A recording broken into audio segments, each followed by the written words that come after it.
Welcome back to another great episode of the Better Than Sex Sports Podcast. Of course, you know I am the man on the street, and Pharaoh King. That's not dancing. I don't know what the fuck you call that. So, but I was gonna say, I hope it's not. I was gonna say, I hope that's not the first shit people see or hear. Oh, the robot. No. Yes, ladies and gentlemen, I am the man on the street. This is your boy Pharaoh King, the mad professor in the boot. Shut out Orlando, always be ready for do the thing. And hopefully Tim Dog will join us, shortly. But we will see. He probably, what do you always say? Had therapy today. Yeah. Stop it, man. Don't do it like that. There you go, right there. Speaking of the goddamn devil. Speaking of the therapeutic. Hey, oh, yo. That nigga like Beetlejuice. You done said his name too many goddamn times. That's right. Man. No, you can't have that racially ignited damn logo on here, even though I like it. It is what it is. But y'all know how we always start our podcast off. We always got to ask the brothers how was their day. So Tim Dog, how was your day, my brother? Man, I finished my last physical therapy appointment before I go home. They said it. You had to make them right. Oh my God. Eyes free. At least for now, anyway. I got you, my brother. I'm glad. I'm sorry. I apologize for my tardiness. That's always a good one, though, isn't it, though, Tim Dog? Yeah. We forget you. No, I'm saying I've been there, brother. I'm agreeing with that. I do. That's a great thing. Yeah, but like I said earlier before you came on, Tim Dog will talk about his therapy, and I was right. I should play the goddamn lottery. Tell you, boy, right on time. Okay, how was your day, my brother? Like I was saying before, man. Today, man, I was a little late getting to the job, but when I got there, they won, y'all. The job has won, man. I feel like Kunta Kinte, and they beat me. They won. I gave up. I went down and got me a Starbucks. And I literally told them I'm not doing shit. So I just walked around the hospital talking to people like I really own some shit. I don't know.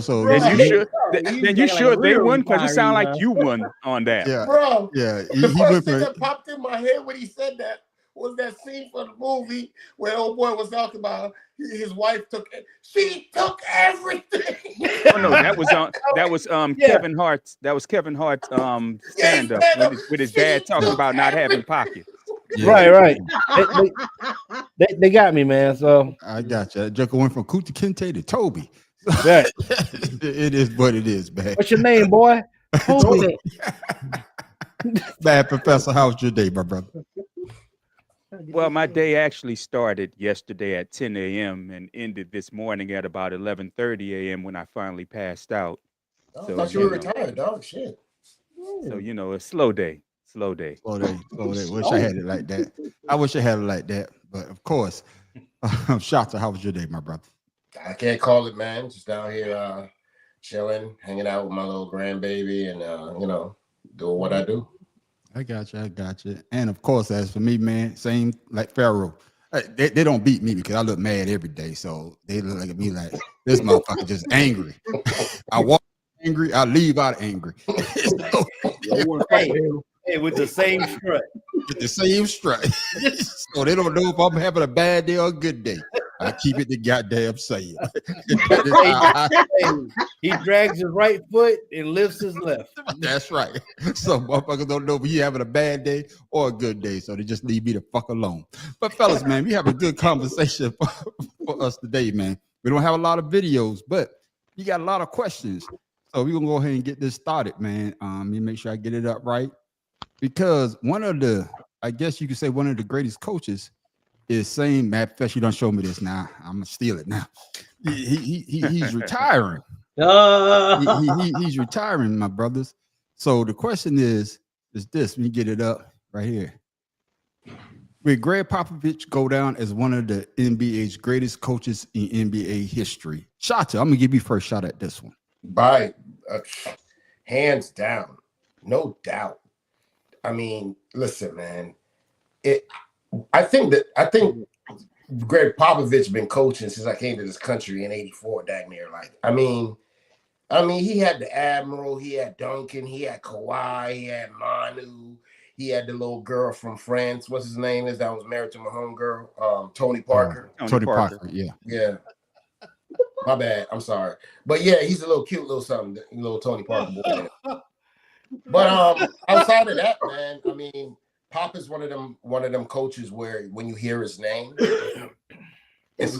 there is nobody I know that loves basketball that has something negative to say about Pop when it comes to coaching basketball. Hands down, definitely a legend. Definitely. And before I come to you, Mad Professor, you know, when listen to I think it was Steven Jackson on their podcast, All the Smoke podcast, and he was saying, I think he was talking about his daughter, and he's saying that his daughter was in the hospital, and he told Pop, and Pop said he was in private. Pop said, "Well, you need to be with your child." Then he said, "Come back when your daughter's healthy." So he said, daughter got to the hospital about 2 days later. He came back to practice. He said that Pop said to him, "What you doing here?" He said, "My daughter, she's at the hospital." He said, "No, you come back when she's healthy. She's real healthy. You know, so now you come back."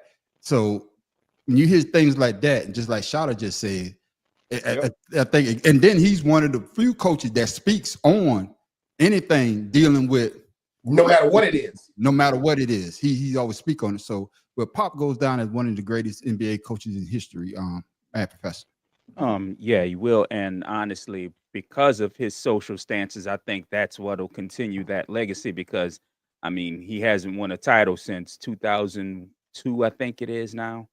But you know, everybody still, even if you're not a real basketball fan from back in the day, you know what he does now, who he deals with. He's always dealt with social issues, even when he was a front office worker with the Spurs, which is where he got started. And that's how he got started, exactly. And he was one of the first coaches to start to embrace the foreign players, which is what San Antonio was known for a long time. And female coaches. Correct. Yeah. So you know that, like I said, a lot of what he did socially and out and away from the basketball court will have a lot that will go on in perpetuity, as they say. And a lot of changes that he actually brought to the game is what we're experiencing. You know, we can thank him for Wemby, not for Wemby. We can thank him for Tony Kukoc, because he was one of the first coaches to go out into the world once basketball became popular outside the and start recruiting. Right. Yeah. And I'm glad you said that, because he did start out in the front office. Then he moved into the coaching. But I think what you say, it made perfect sense. His social issues, you and Shasta, y'all say that. I think people will have more respect, even though he's a great coach, but he's not one of those coaches that just bit his tongue and didn't say anything. He saw something, if he saw injustice, he spoke about it. He's a straight shooter. And I think that's going to, like you say, that's going to probably last longer than him being a great coach to me. I could be wrong, but you know how some people are out there. They don't want to hear about the social issues. They just want to talk about the wins and losses. But Pharaoh King will probably, he's in that conversation too. So exactly. He got 5 rings. So will Popovich go down as one of the greatest head coaches in NBA history? I'm gonna say yes. And first of all, shout out to his service. He was Air Force for 5 years. He played for the university, the Air Force Academy. Okay. He did his 5 years in the service as a Soviet. He was recruited by the CIA. With that being said, he came back to the academy, from what I was reading, was the assistant coach for the head coach of the academy. And then when he got to the front office of San Antonio, he brought that coach over and made him the assistant coach for him at the Spurs. So he got a lot of loyalty. He loyal to the people that put him on. Right. So 29 years in the NBA, 5 championships, 3 NBA coaches of the year. You know, almost like 1,400 something plus wins. Of course, he's gonna be thought of as one of the greatest, if not one. You know, definitely top 5. Yeah. So yes, the social issues, I believe, come from his time in the service. Shaq said something the other night. I don't know if you guys heard it. He said when he was at San Antonio. His dad, of course, was in the service. He knew that Popovich was in the service at one time, and he didn't have the shoes. He didn't have any shoes, but he knew somebody on the Spurs wore size 22, and Popovich got 2 pair of shoes for Shaq because his dad reached out to him. That's unheard of.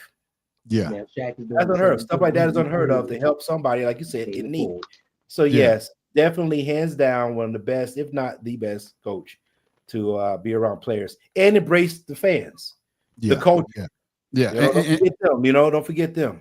Yeah, because I think it was Popovich. I think the fans were trying to throw something on the court. Was it him? And he got pick up the microphone and he basically chased and say, "Hey, we don't do that here." That's right. And he let it be known. And Tim Dog, you say something before I come to you. You say something that Shaq basically played it forward because he did that with I think a 17-year-old that wears like a size 22 shoe. And he sent me down to his guy where he gets his shoes from and his suits from. Yeah, so Shaq did that. Yeah, that's what I'm saying. Tim Dog brought it up because he said, I heard you say it under your breath, Tim Dog. He paid it forward. So will Popovich go down as one of the greatest coaches in NBA history, Tim Dog? Oh, hands down.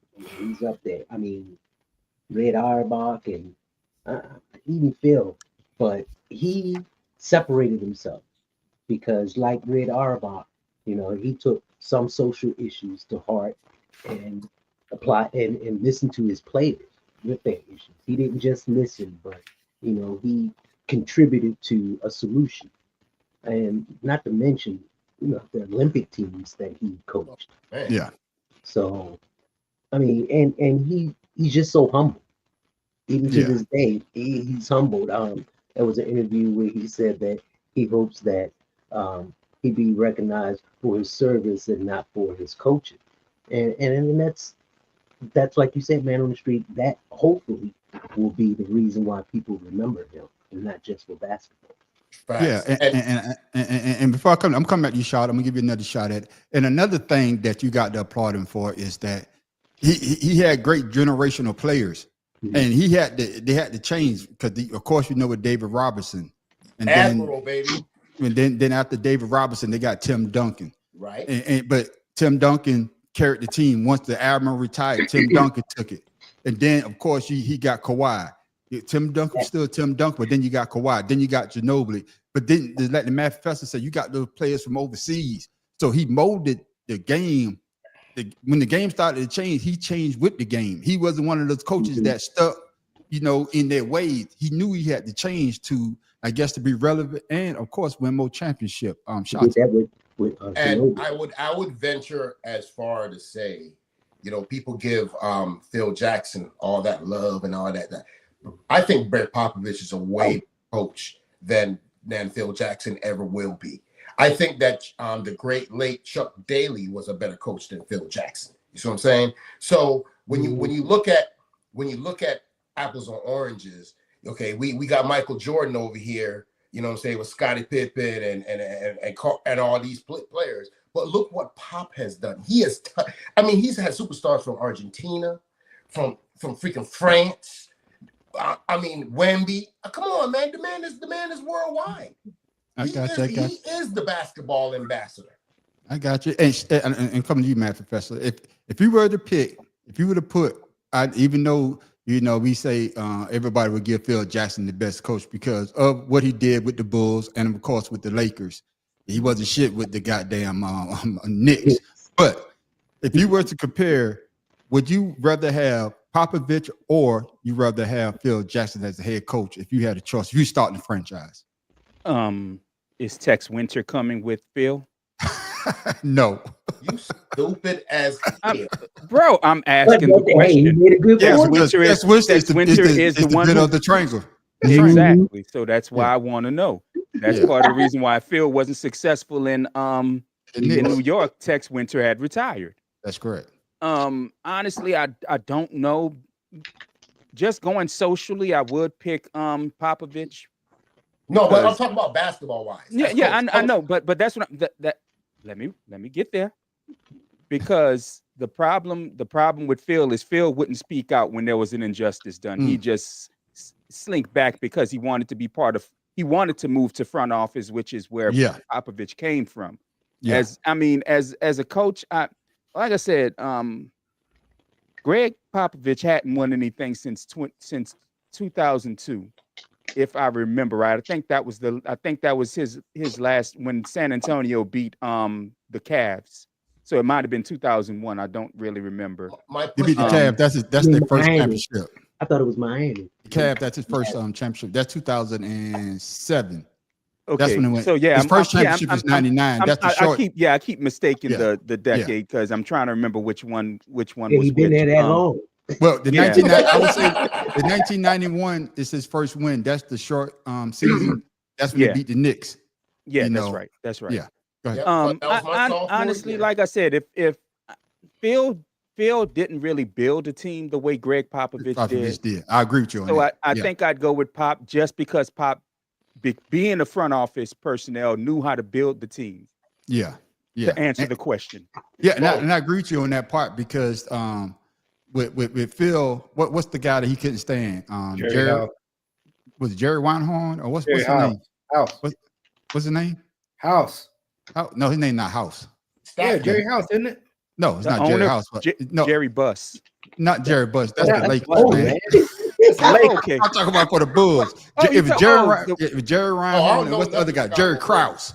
Jerry Krause. I Krause. said Krause. House, goddammit. You say House. Krause. He got beat us up. Krause. I had to write. Yeah, Krause Yeah. basically put that team together for the Bulls. But like you say with Popovich, he's basically they drafted the players, they molded the players that made him a better coach to me. Ferrell King. Now that we got the name right, who would you take? Phil Jackson or Popovich? I'm definitely gonna pick Popovich. And like I said, if it wasn't because Popovich didn't have those, he didn't have Michael Jordan. Shit, let's just say that Exactly. he didn't have Michael Jordan, and he had Scottie Pippen come in there. So He didn't and get plus- Kobe later on. He didn't get Shaq later I on. would say that I'm also gonna pick him because that was the first game I went to NBA wise that I enjoyed, and they had Dennis Rodman at the time. So yeah. Yeah. You know, yeah, Yeah, So, yeah, and that's the year that Dennis Rodman went there, and of course David Robinson won the MVP that year with David Robinson. And one of the most famous commercial when they in the barbershop when Dennis had the head, Dennis, do Oh, you, yeah. do you? You know what I'm saying? It is what it is. Yeah. So bring it on that home, was the Tim fighting Dawg. fresh years. Exactly, bring it on home, Tim Dawg. So if you had I'm a chance gonna to start a say team, Pop, okay, then. pop, because that was Spurs culture before there was Heat culture, and everyone on the Spurs knew their role. You didn't hear about, them having confrontations or anything because Pop kept everything not in control, but he kept everything regulated. If you could say, your job, your job, and everyone was comfortable with that because they were winning. I think he's the only one that had, other than I want to say Red Auerbach, who had winning seasons the first 20 seasons. He had a winning season without losing one and without having a losing season.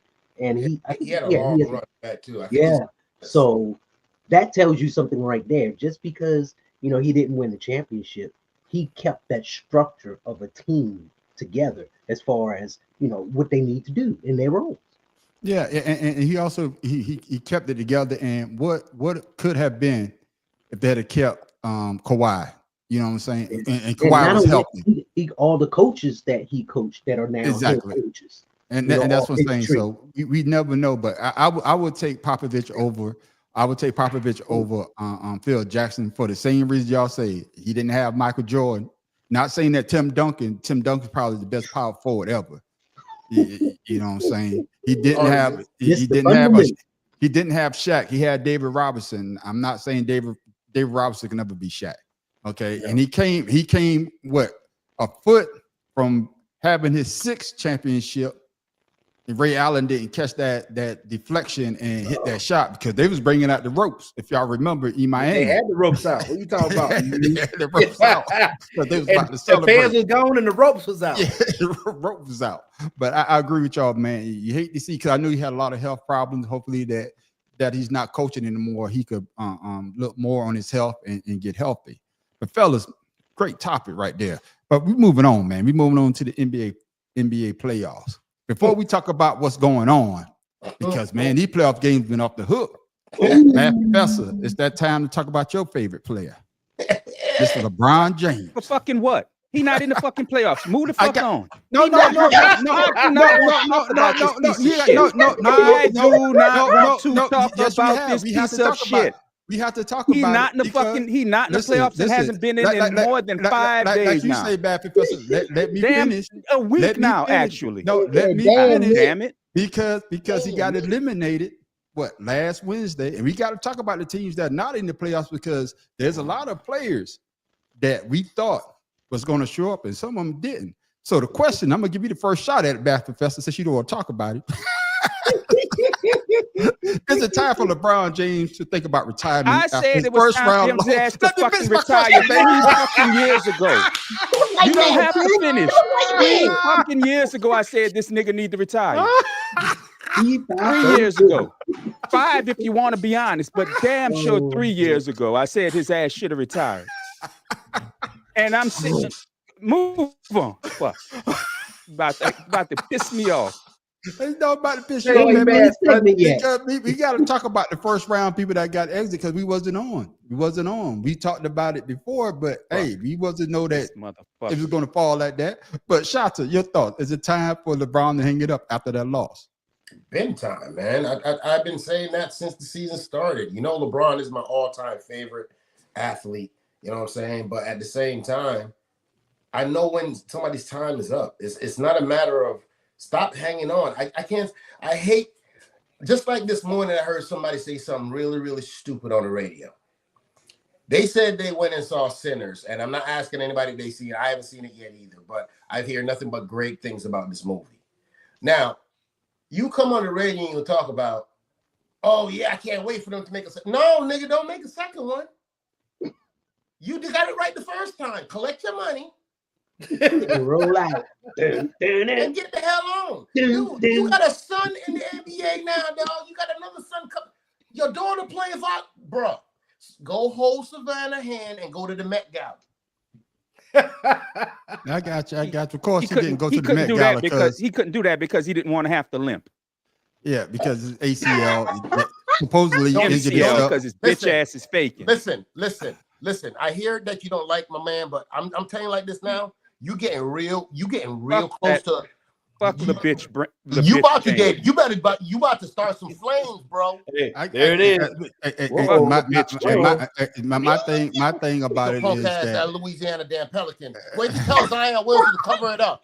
Nah, goddamn it. Fuck that nigga. What I don't give a no. You know what, man? I'm streaming. No, fuck this. This shit ain't moving on. This shit ain't moving on. Let me tell you what my fucking problem. Let me tell you, but you done started now, goddamn. No, because I gave you your chance. You done started now. You done started now. And orange boy up there at the top left of the goddamn screen, Shotter, want to sit there and talk shit about the Pelicans. You know what? At least we know who the fuck we are. We don't sit there and fake out. We don't sit there and fake injuries. Both of y'all. Let me get control here. Mad Professor, I'm gonna let you talk. But what I'm saying is, when I gave you the opportunity, you every say fucking move. time No. I broke my hand. I was playing with a broken hand. Oh, I'm sorry. This one. It was this. You told me to move on from you. Now my knee hurt. And now my ankle hurt. I'm the Why y'all keep getting the number one pick? My ankle hurt all fucking year. Why y'all keep getting these number one picks and they're all duds? They're all fucking duds. Why your boy got to give up picks to get help? Why every time his bitch ass lose? Oh my God, I need more help. Oh, 2 top 75 players ain't enough to carry my bitch ass over the finish line. Well, guess what? We got the ring. Top 75. What Louisiana got? Fuck that nigga. Who's the 2 top 75? Anthony Davis and Luka couldn't get his bitch ass past the first round. Fuck that nigga. Well, last time I checked, Anthony Davis, they got a ring. He got a fucking bubble title when they didn't have to move, when they didn't have no road games and played against 20 fucking teams. Half the league couldn't go into the bubble. So that's a half a fucking title, and you goddamn know it. You don't even gotta- fucking respect that title. all You I may gotta as well say- have said the before I in-season come to you- tournament Hey, win. before I come to you, That's Farrah, the bullshit you should have brought up. Hey, Farrah King, before I come to you, in-season when tournament win. Fuck that when they nigga. check the stats, it's still gonna say championship 2020 Damn Los Angeles God Lakers. is LeBron James. his motherfucking win. era, but hey, somebody else got 4 goddamn Matt, rings you done with had it. your time. Fuck you done had outta your here. time. Fuck outta here. Get Farrah in here. Farrah, is it time for LeBron James to hang it up? Absolutely. He's past his 20-year mark. You know what? Was it Dirk had 20 years or 19? Kobe had Dirk 20. had 20. Yeah, I think Dirk had He had 20, 20. 21. No, he had 21. Okay. I think it was It was 19 or 21. Vince still- Carter. Vince I Carter think had Vince his had 20 years. 22. I think Vince, but Vince never won a championship though. No. And it's This still, will it be was still the time for him to hang it 22nd up. when it becomes So- that, right? Yeah. Can't dunk like he used to. No. So no, I would just say that LeBron James, he got his he did what he wanted to do, got his son to the NBA. You know, they did the father-son thing, they got eliminated together. So you know, they kept it real. You know what I mean? I like that. I ain't thought of that. You know, yes. Well, you say that's going. Hey, you say that's Was going that to be a too spicy trivial. for your shot? Hey, that's going to be a trivial question in about 20 years. What is the Yeah, first? He's only following what the Mannings did, so it's called Cody. I So got you you, should I be- got you should you. be real good with that. How's that? Hey, Because Archie ain't win shit neither, but they talk about him like he did Well, something. Archie neither did- did I don't what's the name? His father didn't win the World Series. King Griffey Jr. I mean King Griffey didn't win the World Series. Senior didn't. and Griffey didn't win one either. No, No, neither of so, them I mean, did. but I'm No. saying it's still a relevant thing for them to share the NBA process or the Yeah. you know Yeah, just Yeah, I like agree with you Archie on that. did. He So- was a football player in the NFL and he sucked. No, He but had you to can't play for say the- that yeah. because his sons got Super Bowls. Right. And his sons didn't go to the team he was playing for, It doesn't matter. which His is son's the only playing in reason the his damn son league. was there. His son is playing in the league. All I got What to he say, playing? got He's it. been riding the bench the whole goddamn year. What are you? They What is never he played playing? together though, man. That's Man. what I'm saying. So let me ask the question. They play. I got They a play the question. first. They play up the first. So couple of days No. ago. I'm talking about the Mannings. The Mannings never Okay, I played got you. I see together. what you're saying. I see what you're No, saying. no. My bad. So My you bad. can't My put them bad. in the same My boat, bad. man. I got you. We I talking got you. about father son playing together.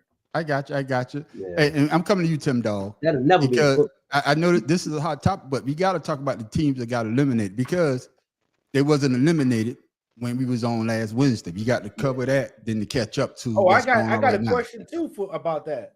Okay, then, but my thing is to you, Tim Dog. Is it time for LeBron James to hang it up? I'm gonna say no. Okay. Only Your because- old ass knew to hang it up from the army. Get out of here, that shit. This nigga. You done? I'm sorry. Thank I'm you. drinking now. Thank you. No, I'm only saying that because the man, I can see if he wasn't out there contributing. This nigga. What I is he can see if doing? he's not. Hang it up. I'm sorry. Let Tim Dog get his out. Go Yeah, ahead, go Tim ahead, Dog. Tim. I'm sorry. You're right. I'm sorry. I'm playing devil's advocate, and you can see. he Holy plays white better. man. Shot. Let him finish. Let him finish. Let him finish. No, I'm Oh, just go ahead, saying Tim. the man can still play. He plays better than some 20, 22, 24-year-olds. Y'all say, oh, he's past his time. He can't do it. The man can play. You talking about he ain't dunking like he used to. Look like it to me. He actually said that about Vince Carter. I said that about Vince Carter, dog. Oh, my apologies. But hey, either way, he's still a force to be reckoned with. Now, as far as playing as many minutes, I'd pull him off the bench or something like that. But if the man can play, let him play. What is wrong with that? And he's contributing. So Right. everybody's talking about, oh, he's too old. Too old or what? Aaron Rodgers can play He football, but busting we want to sit the fuck 24-year-old down. heads. He Bro. busting their heads. Me get in here, man, because I'm trying to keep it under 2 hours tonight. So I'm gonna have to move it along. My thing is this: as long as you're able to do what you love, go ahead and do it. That's just me. If you still think that you could do it, trust me. If I felt as though that I could still continue in the army, I probably would have. But Hell no. but it came to a point. But it came to a point where that my body and my stupid mistakes that I made say it's time for me to go. You see what I'm saying? So there's a lot of people that love what they do, and they continue to do it to the day they probably die in there. Now, my thing with LeBron is he'll know when it's time to go, and hopefully when he do go, when he do finally leaves the NBA, who are the pundits going to kick then? See, because LeBron is the poster boy for everybody to kick right now. But once he leaves, who's going to be that poster boy for people to talk about? But you know what, though? I hate when you say stuff like that, because that's just like all them sorry majors that's sitting in their damn position for 10, 15 years and nobody can get promoted because they ass collecting damn BAH and all that other type of shit. But LeBron thinks he gonna sit his ass down. But shout to the difference between the Army, the difference between the Army and that is that the team could actually say, hey, you're done. We release you. The team could say, hey, we don't want you to come back. The same thing with the Army. The Army can say, hey, we could drop you as well, but we can move along. We can move along, man, because we be here all day talking about LeBron James. But we're gonna talk about his sidekick, though. No, we're gonna talk about his sidekick here because a lot of people, like you say, Matt Professor, I'm gonna give you a shout out first as well, because he did get Luka, and Luka didn't show up. So my question to you is, Matt Professor, do you see Luka get into physical shape to help the Lakers make it to the finals next year? Do you think that he needs to get in physical shape to be able to help them get rid of the hump next year? Your thoughts? I don't care. Because let me tell you why. How long has Luka been out of shape? His whole career. He got that? Exactly. Fuck that. Let's go back to when he was with the Serbian team in 2024. They said he was out of shape, but he's still bald. I don't want to hear that as the fucking excuse that they couldn't win because Luka's out of shape. Motherfucker been out of shape. So that's the biggest bullshit ass argument they could fucking come up with. Okay. And no, you know why I say maybe if they get rid of LeBron and pull Kyrie Irving on the team, because that team worked last year. They got to the finals last year with that team. They got to the finals. Talking about with Dallas. That is true. That is true. But then shout to what came into play is, of course, Luka being out of shape, and of course, he didn't play no defense. So you think if Luka getting in shape, you think that'll help him with his defense? Stuff that's always been his career, though. But that's true. But I'm saying if you get in shape, Shata, thank you for that, Matt Professor. But if you get in shape, would you think that would help him with his defense, and that would help them get over the hump? Your thoughts, Shata? No. Luka has been the Pillsbury Doughboy since he got here. Yeah. And the thing about basketball is this how long he been in the NBA now? 8. You've been in the NBA 8 years, and you it's been 8 years. Man, I don't know about 8 years. God damn. It's 7, 8 years. Damn. You've been in the league that long, and because he's 28 years old. He's 28 years old, man. God damn. And I'm saying you're 28 years old, multi-millionaire, and you don't have nobody that could cook your meals, and dad don't got to work at none of that, bro. I don't care what. Bro. I told y'all when the trade went down. What did I tell y'all? That Luka Doncic is gonna go to LA, and he's gonna start eating good and hanging out, and he's gonna gain weight. I said that on this here podcast. And what did Luka do? Go to LA, get comfortable, start eating bonbons, and living a good life. I don't think he went to LA like that. Matt Professor, give you props. He was out of shape when he came to LA. Right. That's what I keep saying. He's been out of shape. This is complaints that they were talking about him when he was in Slovenia, that he was out of shape. Yeah. So he liked to eat.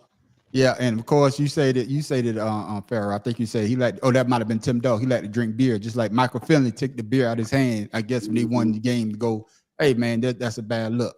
So Farrah King, you think if Luka was to lose some weight and get in shape, would they help his defense at all? And plus help the Lakers get to the championship next year? I'm gonna say hell no, because it didn't help out the damn beard, so it ain't gonna help him out.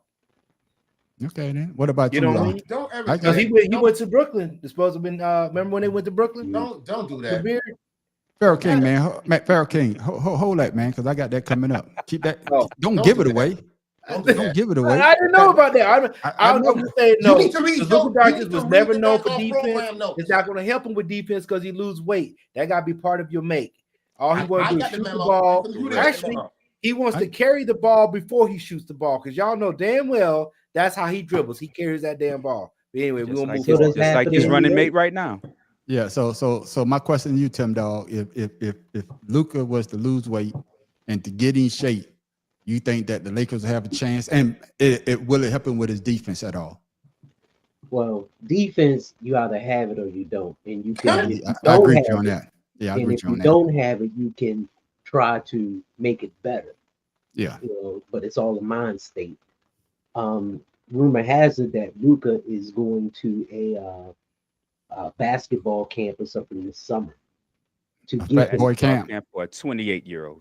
Fucking wow. Hold on now. Come Hey, on, man. Jay-Z But you can't have it both ways now. Come on. Don't You can't have it both ways. Jay-Z did I didn't. I'm not making. I'm not. Hey, I'm about to say that. No, what I'm saying is, the rumor is that he's going to a basketball camp over the summer.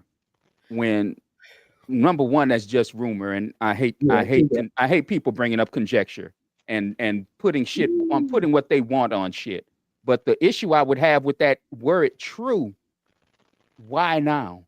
You've been in the league you've been in the league 8 years now. Why? Can I ask you this question? Remember, I said No, Tim Dog, can I ask you this? Then hopefully it'll coincide with what you're about to say. Do you think that why now is because LeBron James is on his last leg and we about to give you the keys to the Laker kingdom? You know what I'm saying? So we need you. No, listen to me, because I want you to answer this question. I agree with that. Maybe they want him to go get in shape, give him the keys. Now you're gonna have the keys to the Laker kingdom. Now we're gonna be looking for you to bring us our next championship.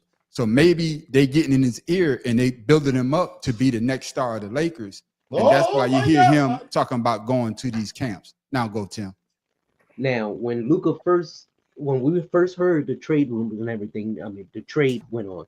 I said that they probably gonna bring him in, so because LeBron's on his way out, and I said maybe this would motivate him to be a better basketball player. You did say that. Shape, because that was one thing we talked about. Oh, he's always out of shape. I said, well, maybe being around LeBron and his work ethic would rub off for him. Maybe this is a sign of it. We won't know. And like Mad Professor said, it's all conjecture. So we won't know until yet. I got you. Let me ask you this, Mad Professor. I'm gonna get everybody, like I say, you think that by them allegedly saying that he's going to, of course we know they're probably going to try to get him in shape. When he comes back next year, we gonna be like, wow, he's the best shape he ever been in. But you think that the front office probably got in the ear and said, hey, you're out of shape, but we want you to be the face of the Lakers. We're going to try to build around you because LeBron James is on his way out. We're going to build around you. Well, you think that would get him to get in the mindset, hey, I need to come in better shape. I need to work at my craft better than what I have been doing for the last 7 or 8 years. Your thoughts, man, Professor? He was the face of Dallas and didn't do it. So why would he do it now? Damn, that makes sense. Why would that make sense now? I mean, Luka is who Luka is. It's just like trying to say he's going to play defense. Like Joseph said, he'd fall out by halftime if he played defense. So, I don't see even if he go into some camp, it's just like Zion. Zion's been in the best shape of his life the last 2 years and has accomplished nothing. Nada. Has accomplished nothing, which is why I was telling people at church the other day, they could trade him and I wouldn't give a damn. But the thing of Luka is, does he want that mantle? And he doesn't. I got you. He wants the ball. He don't want the mantle of leadership. He just wants the ball, which is why he succeeded with Kyrie. Every time somebody says Zion Williamson, I think about 2 Chainz. And Zion was busting out the shoe. and I'm coming to you, Pharaoh, because Mad Professor says something. He was the star in Dallas. Yeah. But Dallas doesn't have that shine like the Lakers, 19-time champions, the home of champions, Showtime, Kobe, Shaq, LeBron, James Worthy. Yeah, I'm talking about all the players though. I'm talking about all the great players that came through that franchise. You got Magic, you got Kareem, you got Bob McAdoo, you got Worthy, you got Jamal Wilkes. Shaq, Kobe, Byron Scott. You go down the list. You Yeah. know, of course, with AD. Tyrone Lue, So, shit. but I'm just saying, you could go down the list with all these great players.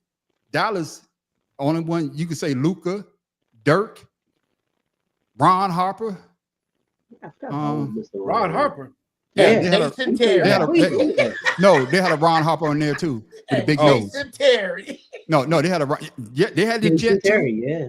But I'm just saying though, they had a Ron Harper too, number You know 4. that Look him Jason up. Kidd. Yeah, They had a Jason Kidd. Ron Harper had a big nose. The Oh, other and Ron what's Harper. his name? What's the But that's what I'm saying is guy with that. the long hair from Australia? Steve Nash. Oh man, no, Phoenix with him for me. But what I'm saying is that Oh. with Dallas doesn't have that pedigree when you talk Right. about stars that LA has. So hopefully the management got in his ear and be like, hey, we want you to be the Yeah, face of the Jamal Lakers. Mashburn. Yeah, the Monster Mash. Yeah. Yeah, the Triple J Ranch. But what I'm Ooh. saying is, Yeah. do you think that would help him get in better shape and become the players that the Lakers need and the front office wants? No, I mean, just like Joe said, that's his lifestyle. Okay. If he wanted to get in shape, he would have been in shape. You know what I'm saying? And it's not going to help him with his defense because he doesn't play defense. So no, I think Dallas was a place for him to keep his name. The GM screwed that up, and because that's the only way we knew Donka was because of Dallas. Now he's with the Lakers. Who are we comparing him to? Yeah, I guess if I'm coming to you now, Tim. Yeah, so It's because now that he's with the Lakers, that's why I say Right. with all those names, you get that pressure. no, pressure- because the he's not pressure- on their level. But you with the Lakers, the pressure is to win championships. It's not like the Mad Professor said and like Shota said. It's not to get bounced in the first round. We didn't brought you here for us to get bounced in the first round. Right. We are what I think the Celtics probably over the Lakers now with 20, and we got 19. Listen, man, the Lakers have not been relevant since Kobe has left. Even though they got the championship in the bubble, they have not been relevant since Kobe.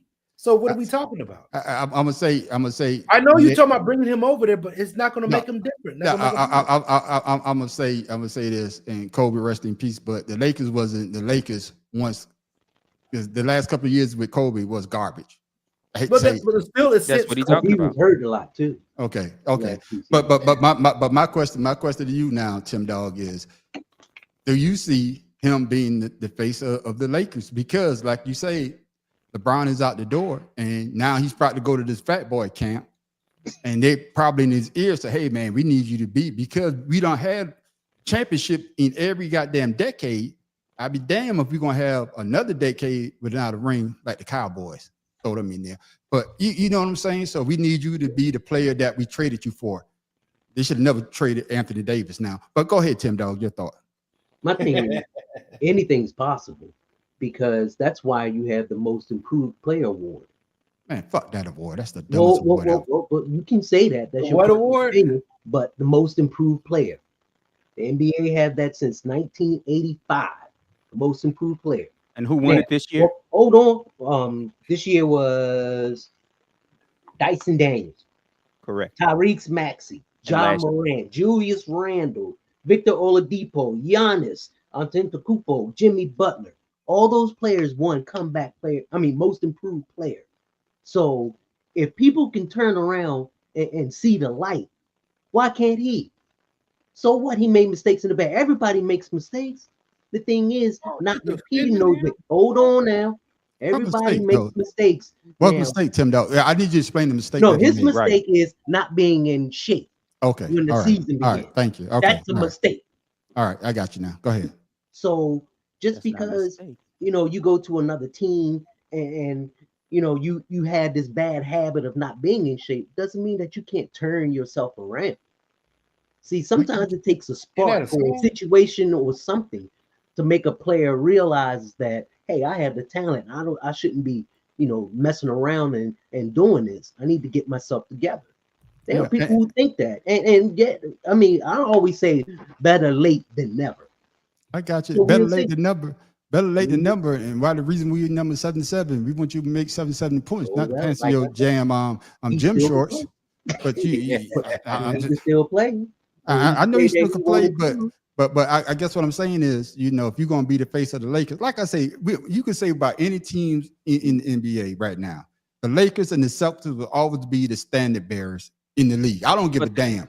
Oh, Y'all know I absolutely. love my Sixers. You know I love my Sixers. Absolutely. Me, I gotta get shots in here. Then I'm gonna let you get in there. Well, I just wanted to say, I just wanted to ask, was the question though is Luka actually going to sign with the Lakers? Remember, he's no longer under contract. That is true. That is true. That is That is true. true. That is true. Yeah. I hope he don't come to the Look Sixers. what Joe says. What Joker say? Yeah, true that. His winning weight. Yeah. Shota, your thoughts, Shota. You think Luka's going to be able to turn it around? Hell no. Okay. Hell no. Not hell no. Hell no. Hell no. I don't even know, but hell the fuck no. Hell no. I got Move you. on. I got you. I hope that he First, does. you got to stop crying with them damn fouls too. He's a crybaby with them fouls. I hope real talk though. I hope that he does though, because I don't like his game. I tell y'all right now, I can't stand his game. His game to me is sloppy. It's It's slow. slow. Him and Jokic. It looks Yeah, I can't stand his game. But But lullaby ass game. yeah, I just can't stand it. But But we man, say your this. boy the same way. Who? LeBron, he dribbles the air out the ball, I say and you that. know it. Oh, No, okay, I I'm say sorry. that though. See I what thought I'm you saying? was I still say talking that. about Luka. No, see? I thought you No. because you said you don't like Luka's game. I'm sorry. No. The reason why, and we're gonna disagree on this, but I agree with you on that. But and you could say I'm wrong with this, but the players that sometimes they let LeBron James dictate the game, where that the coaching staff should be telling LeBron, "Hey, you But, dribbling yeah. the ball too long." Yeah, I agree. And that's part of the problem, because Michael Jordan wasn't winning until Phil Jackson told him that, "Hey, you got teammates. right. Exactly. You got teammates." So part of that is LeBron James. Part of that is coaching. Part of that is the GM. So see, I'm not saying that LeBron James does do that. Same thing, like I say when I criticize my team. This motherfucker 7'2", goddamn it, shooting fucking 3 points. I'm objective. I'm objective, so I'm agree with you on that. So all great players has to learn how to listen to coaching and become better on their own. Right now, Embiid out of shape.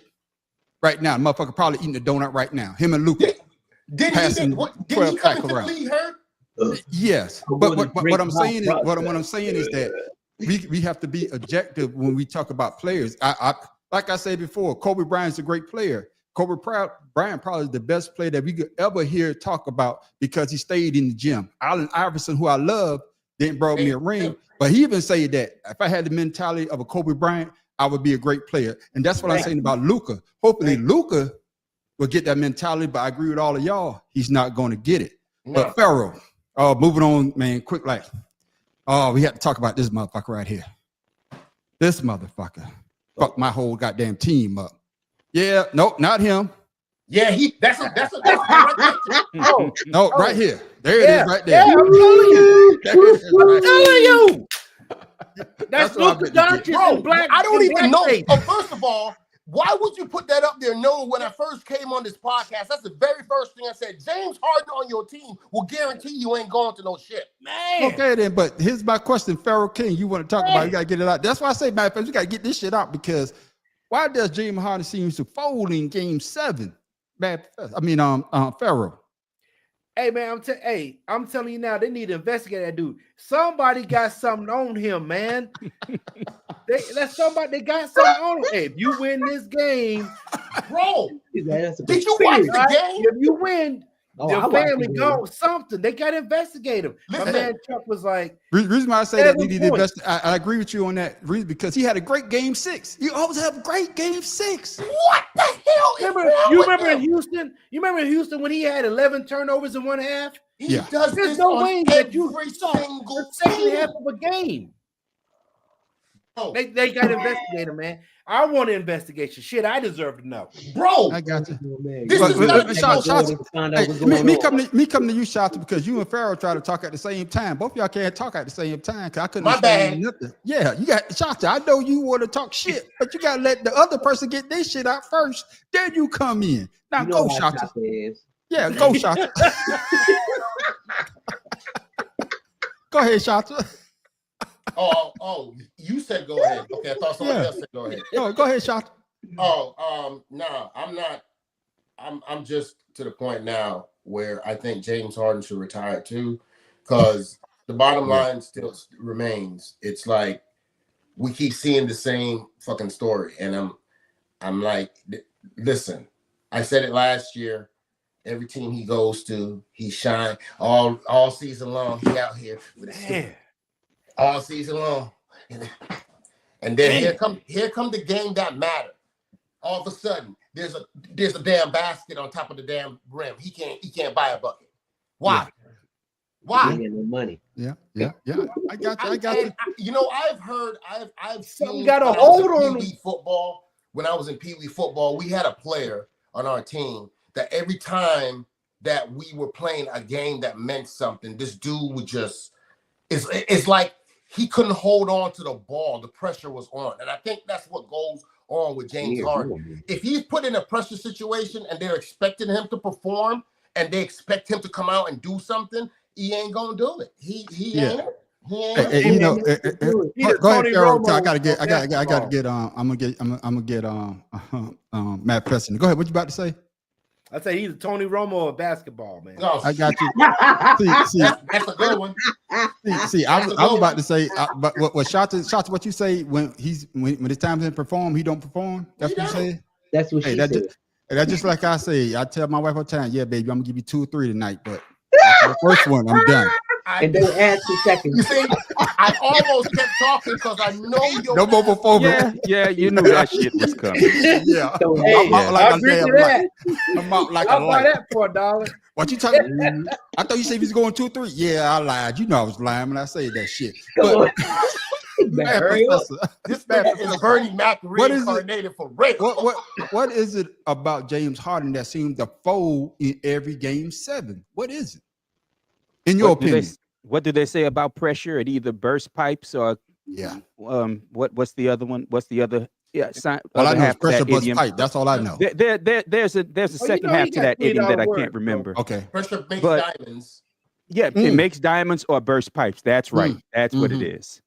And James Harden, for his entire career, has never been a pressure player. He has to be able to play loose. He has to be able to play the way he plays. And when everything is on the line, he fails constantly. I mean, and I'm not trying to dig. I'm not trying to dig. So don't fucking say I'm trying to dig. But honestly, it's just like LeBron in the fourth quarter. LeBron kind of folds away for that fourth quarter of any game. And James Harden's been doing that his entire career. But Can I ask you this though? Yeah, you could say that LeBron in his later years.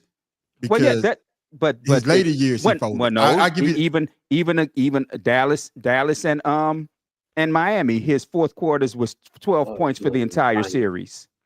That one series, but before that, because the fourth quarter before them to play. But anyway, let's still talk about no, because you brought it up. I got to make sure I get it right, because the series that LeBron James, the series before they went to play Dallas, I think the year Dallas beat them, I think they played Boston, and LeBron James went off. That's what I'm saying. His later years, that series with Dallas, I'll give you that though. That I will give you that one. And this last series, but anyway, four series, but anyway, but I digress. James Harden is not built for pressure. He's a front runner. Front runners are never built for pressure.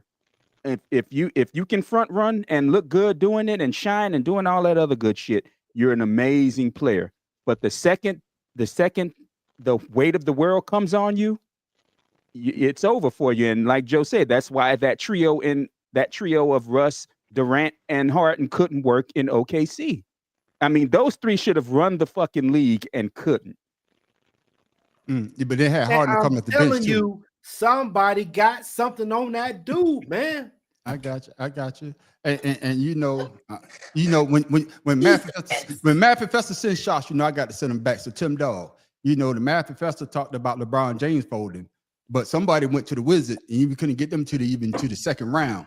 but he was about 40. So Who did he play we with? talk- Who did he play with? I don't I'm give a damn glad who you he played fucking with. brought that up. But Who he played with, niggas? but Tim Dog, Who he Tim Dog. played with compared I don't to give a LeBron? damn. He He's had the to go GOAT. play. He's the GOAT. He should He make had him to go better. play. He's No, the no, GOAT. no, He no, should no, make no, him no. better. You brought He's it the up. GOAT. Who he played He's with? the GOAT. Who He had he the number played one with? draft. He had the number Who one did he draft play pick. with? He had the Who did number he one play draft with? pick. Who- He had the Rip number one Hamilton? draft pick. Was Yeah, Rip Kwame he had Hamilton? Brown the does not count for Kwame nothing. Brown. Thank you. Fucking He these don't count motherfuckers for the always fucking want to do dog that on the shit. bottom right This corner. nigga playing with Man, AD and don't Luka even and can't do try. shit. Man, get the fuck out of here. He got a Hey, championship with AD. Kwame But we Brown. get you in here, Tim Dog. Your thoughts, Oh, Tim Dog. And he Your picked his thoughts, dumb Tim ass. Dog. That's what made it even worse. Go ahead. Exactly. Tim Man, Dog. what was the question again? That blew my mind right there. But James Harden, man, folded in the goddamn yeah. game 7. Historically, yeah, and like Joe said, he's a regular season MVP. Get up there, Yeah. put the double one MVP, and then they get in the playoffs, and you know he acted like he BDSM, he choking. So Yeah. I shiny sharp. Hey, I got a question though. I got a question. Was this the first time all the home teams lost Yes. the Yup. first game? Yep. Yes. The other Yup. day, yes. Yesterday, All yes. home teams First lost time. home And then Cleveland lost home lost court 2 advantage. home Yeah. games. Yeah, but Yes. see, why you jump the subject, man? It's coming. We talk about You the said playoffs. the playoffs. We talking about the Yeah, playoffs. but no, we still talking about Playoffs? James Harden. No, We I mean, talking it's the about James playoffs. Harden. You jumping the goddamn subject, man. Goddamn. And matter of fact, I'm gonna let you go first because you talked about the goddamn Knicks. Riley stuns the goddamn Celtics. So here you Yeah. go. Here you Talking go. about this bullshit Knickerbocker team. What impressed you You by gonna the watch Knicks your making a mouth. 20-point You gonna comeback look at- against you gonna the look at defending this hat champs, and have some Boston respect. Celtics. Go ahead, Pharaoh King. Listen, when you shoot yourself out the game, you're supposed to win if you're the Thank opposite team. You. They Mhm. 60 shots, Mhm. you miss 45. You better have an opportunity to get to the goddamn and win a game.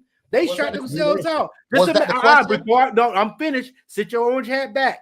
Listen, I'm telling you now. Was that the question? And I'm though? telling you now, if they did not miss 45 shots, Was and that the shot question? themselves out the game, they would have lost by Shot, 40 you got your damn turn. shots. Shot, He that's your answered turn. the You got your question, turn. Let him Shot. get his out. I wanted all I'm saying. him to answer the question. I didn't hear the question because I was trying to explain to you why them dumbasses lost.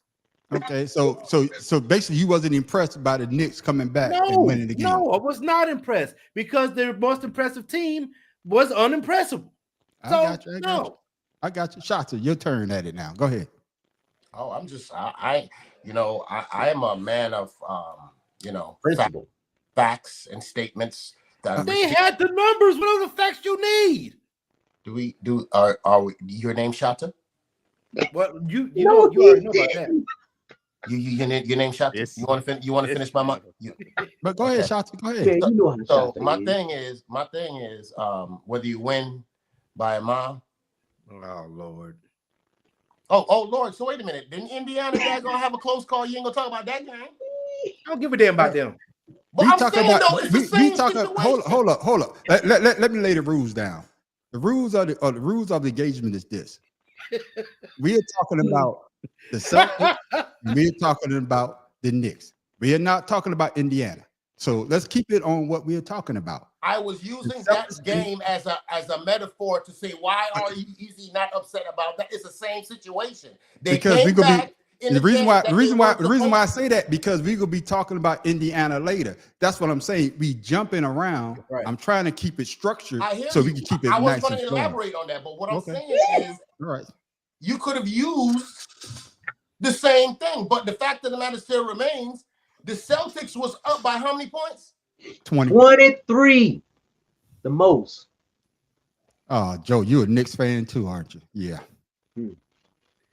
So Shanta, I mean, you what I want to know what the hell you talking about with if you were that nigga you lost. Okay, then won't get ready for the Shut up. next You game. made my In point. overtime. Celtics was up 23 and they continued to play. We all the- watched it and you lost. right, Next and they question. continued to In play overtime. like they were down. So they shot themselves out so they could lose the game. That's all I said. I got you. And you know, I'm gonna agree to a point. Don't get me wrong. Now the Knicks, you got when the teams play like the Celtics, and of course, you know, I hate the 3-point shot. Everybody shooting so many goddamn times. And of course, that's how teams gets back in, especially when you go ice cold. So my question to you, Math Professor, were you impressed by the Knicks and the way that because they weathered the storm? That's all you got to do, weather the storm. Hey, all we got to do is weather the storm because the team's going to go cold sooner or later. And the Celtics went cold, and the Knicks, hey, they came out on top. Were you impressed?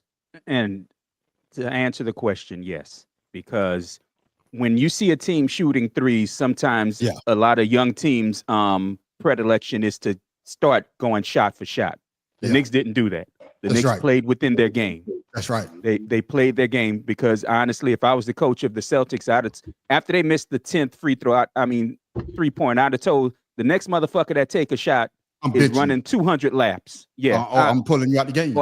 You're sitting out the game because that was pathetic. Man. Shit. That was pathetic. But the Knicks stuck to their game, defense and getting inside, which is why I said they're a dark horse to make the Eastern Conference Finals. As long as they play that game, they could win it. And so you've got to be impressed with that, and you got to be impressed that they're a very young team that got rid of their best player in the guy who's with Randall. Randall, and they became better. And if I'm coming to you, Tim Dog, what I agree with the Knicks, because you hear a lot of pundits when the Knicks traded for Brunson. Oh, you traded for Brunson, you got to lose the team. No, I'm just saying, you trade for Brunson, you got. All the pundits were saying that, but Brunson went to the Knicks and made them way better. And like you say, Matt Professor, and I think Pharaoh said it too. I think Shota as well. The Knicks are a defensive team. Boy is a defensive-minded coach. You know what I'm saying? Hey, like you say, hey, they're gonna sooner or later they're gonna get ice cold.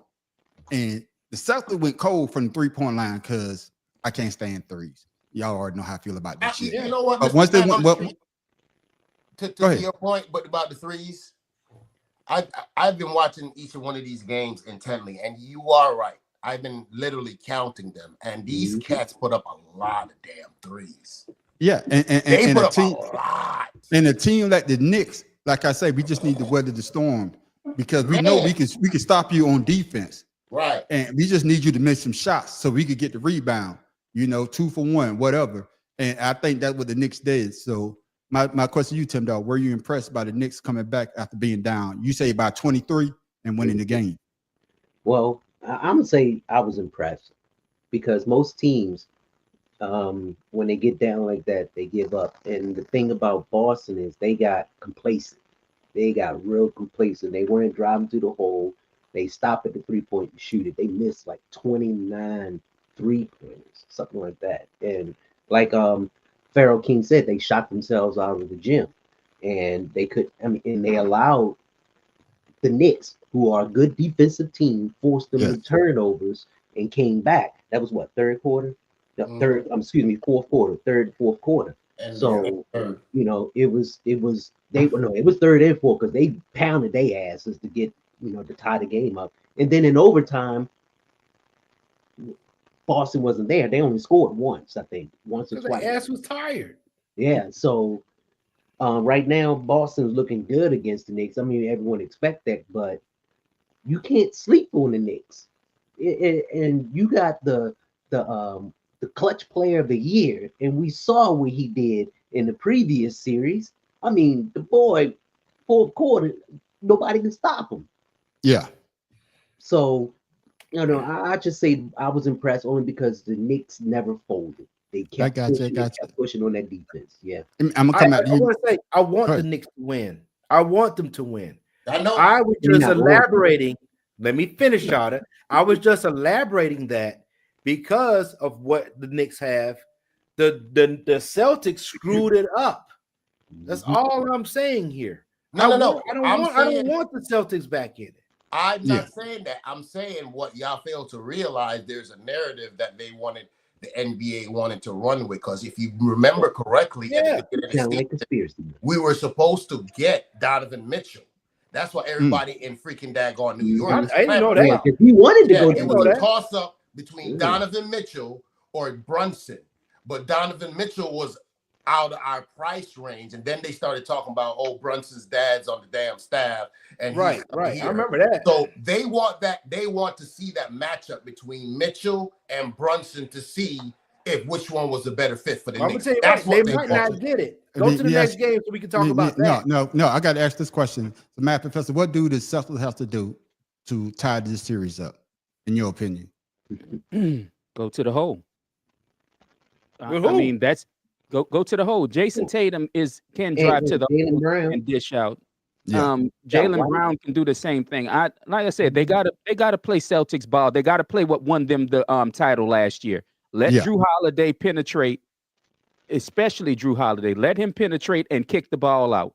Yeah. Or a mid-range That was shot, a or Bucks- somebody else following them Bucks down the dumbass lane. fault.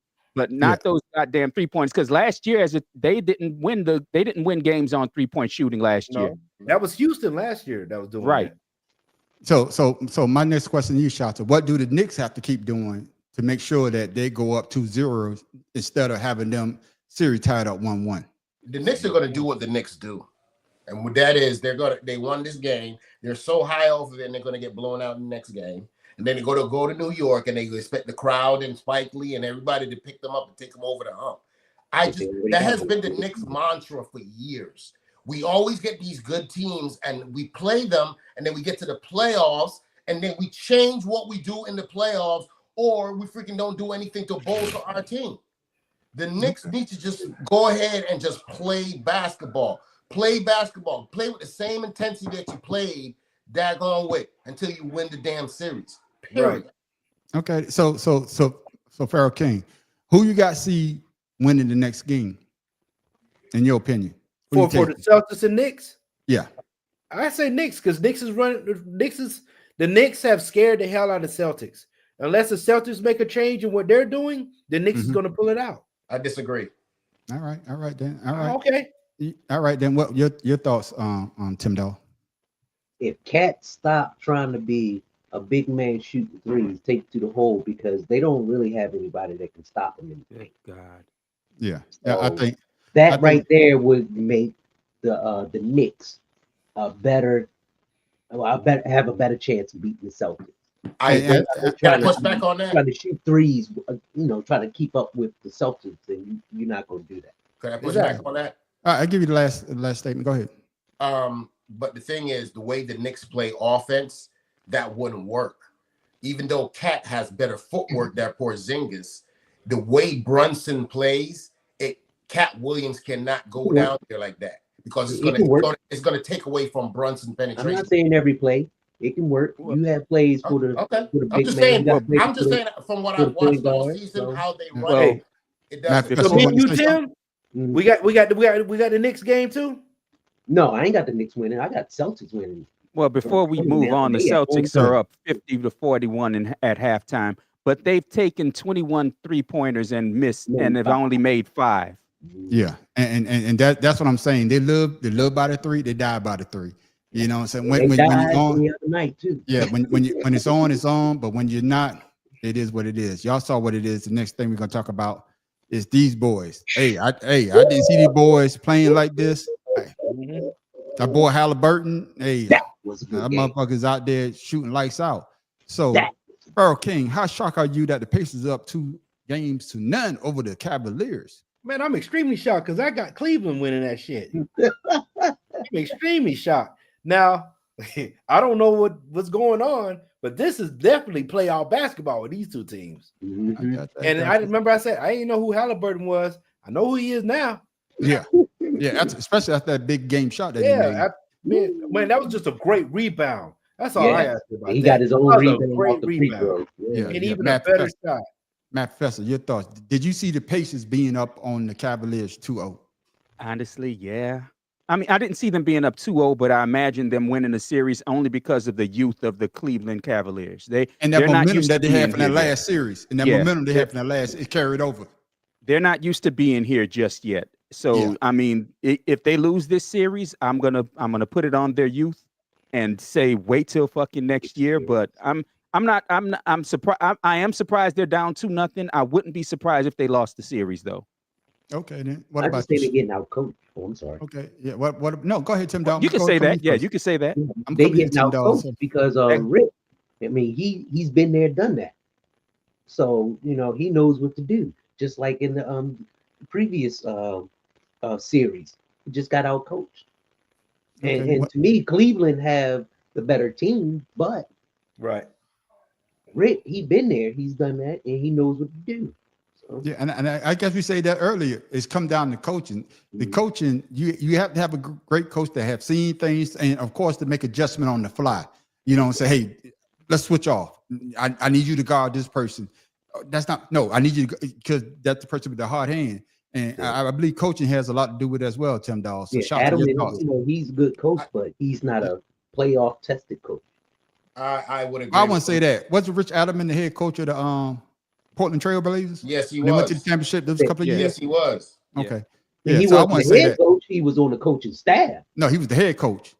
When I would say- when Portland went to the playoffs, Yes. Yeah, When they went to when they played against That's Jordan and the Damian Bulls, yeah. Yeah, that was Rich Adamman, right? Yeah. I'm Yes, not it was. crazy. That was Yeah, Rick, Rick Rick Okay, Cattleman. right before, Yeah. right before. Okay. Yeah, okay. I know I'm not crazy, but No, go ahead, Shaka. Right.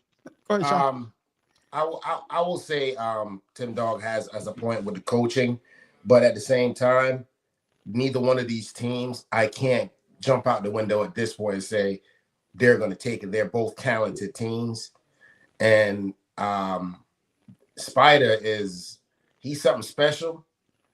You know what I'm saying? So they're both young teams, and I just don't know who's going to show up from night to night, depending on what's going on. So I can't even right now, because Indiana's got this thing on their back. Like if we go to New York, then it's going to be this whole narrative of Reggie Miller in New York, and if daggone Cleveland go, then it's going to be the whole narrative Brunson versus daggone Spider. So either way, the NBA wins on this one. I got you. So I'm coming to you, Pharaoh King. What does the Cavaliers have to do to change this series around? Because if they go down 0-3, I don't think no team has ever come back from being down 0-3. So what do you see the Cavs have to do? Pray. I mean, Oh God damn. Oh God damn. pray the coach knows to change something up. Donovan Mitchell, he playing hard, but you know what? He had 45 seconds left in the game and got hurt. So Yeah, but they had 3 of their starters out too. but once again, pray. I don't know. I got you. Bad professor. What do the Cavaliers besides pray? I think they play before every game. Damn, How do you damn, see the Cleveland Cavaliers? What do they need to do to turn it around to win game 3? And they got to win, honestly. I mean, because the experience of everything goes to Indiana, so they got to hope that they make better decisions. Because if you look at the box score, Indiana didn't win but one quarter. That's right. In the last game. That's right. They were blown out the first quarter. That's right. I mean, so no, they won the second and the fourth quarter. Yeah. But they were blown out the first quarter. But I forget that Indiana also has Pascal Siakam, who has championship experience. Yeah, from Toronto. From Toronto. And that's the one thing that even with Donovan Mitchell, that's the one thing that Cleveland is actually missing. They don't have championship experience even in their coaching. That's so right. they have a coach who coached for a title. They have a player who's played for a title. Honestly, Cleveland has to hope that Indiana makes a mistake. I got you. What about you, Shaka? Hey, isn't that a pray? That sounds like a prayer to me. Yeah. Shaka, what does Cleveland has to do to get back into the series? I think they need to go back to what they did in the last series. The exact thing that won them the last series is they need to go back to that. I think the only difference between the last series and this one, they don't have to deal with somebody who just take 2 steps and he's at the rim, like they did in Giannis. You know what I'm saying? Mm-hmm. Now they have to expend so much manpower to stop one man. Now they could go man to man or double team, and I think Indiana is they're a more controlled, fast break team than Cleveland is. Yeah. Well, I think you got it mixed up because Indiana played Milwaukee. Oh yeah. But I'm just saying that Okay. I think that the way that Indiana is playing right now, up and down it's more controlled than Cleveland. It's almost as if Cleveland, when Donovan Mitchell brings the ball down, it's almost like if people aren't in the right place, the play breaks down. As in Indiana, when they come up, they always reset and know exactly what to do. As in going from a 2-3 to a 3-2 to a man-to-man, and then they switching. That I got you. I think that's confusing Cleveland a little bit. And I think with Indiana, I think playing a Giannis, because we knew everybody knew you build a wall. That's what they did. We built a wall about Giannis. And I think they probably doing the same thing with my man from Cleveland. Build a wall to make him dish it off to somebody else, and they make the play. So Tim Dog, what does Cleveland has to do to get back in this series? Get back to fundamentals that got them there. To me, Cleveland, other than the game yesterday, their problem was they were trying to, I mean, the defense is fine. That's not their problem. Their problem is in the offense, just not getting the good shots. And they've taken too many threes. In other words, you know, like most of the teams, you have a wide open lane. You're not shooting the three well. Like Donovan Mitchell, he changed up. From the first half, he was like 1 for 7. But then in the second half, all he was doing was driving to the paint and getting his buckets. And to me, that is what they need to do. You know, get the easy buckets. Because even though it's not a 3, you still put some points up there. Yeah, I got you. That is true. And I think Cleveland had to get, like I said, I'm agree with everybody. Cleveland had to get back to what got them to. I think they're the number 1 seed, correct? Yep. Yeah. So you get back to your game. Best record. Yeah. You get back to what got you the number 1 seed. And I think that they got out of what they've been doing. Yep. And I think what helped Indiana was to play a team like Milwaukee with a great player like Giannis. Yep. Because now you got a player like Donovan Mitchell coming in. We don't play what I think Giannis done won the MVP 2 times. I'm gonna say 2-time MVP.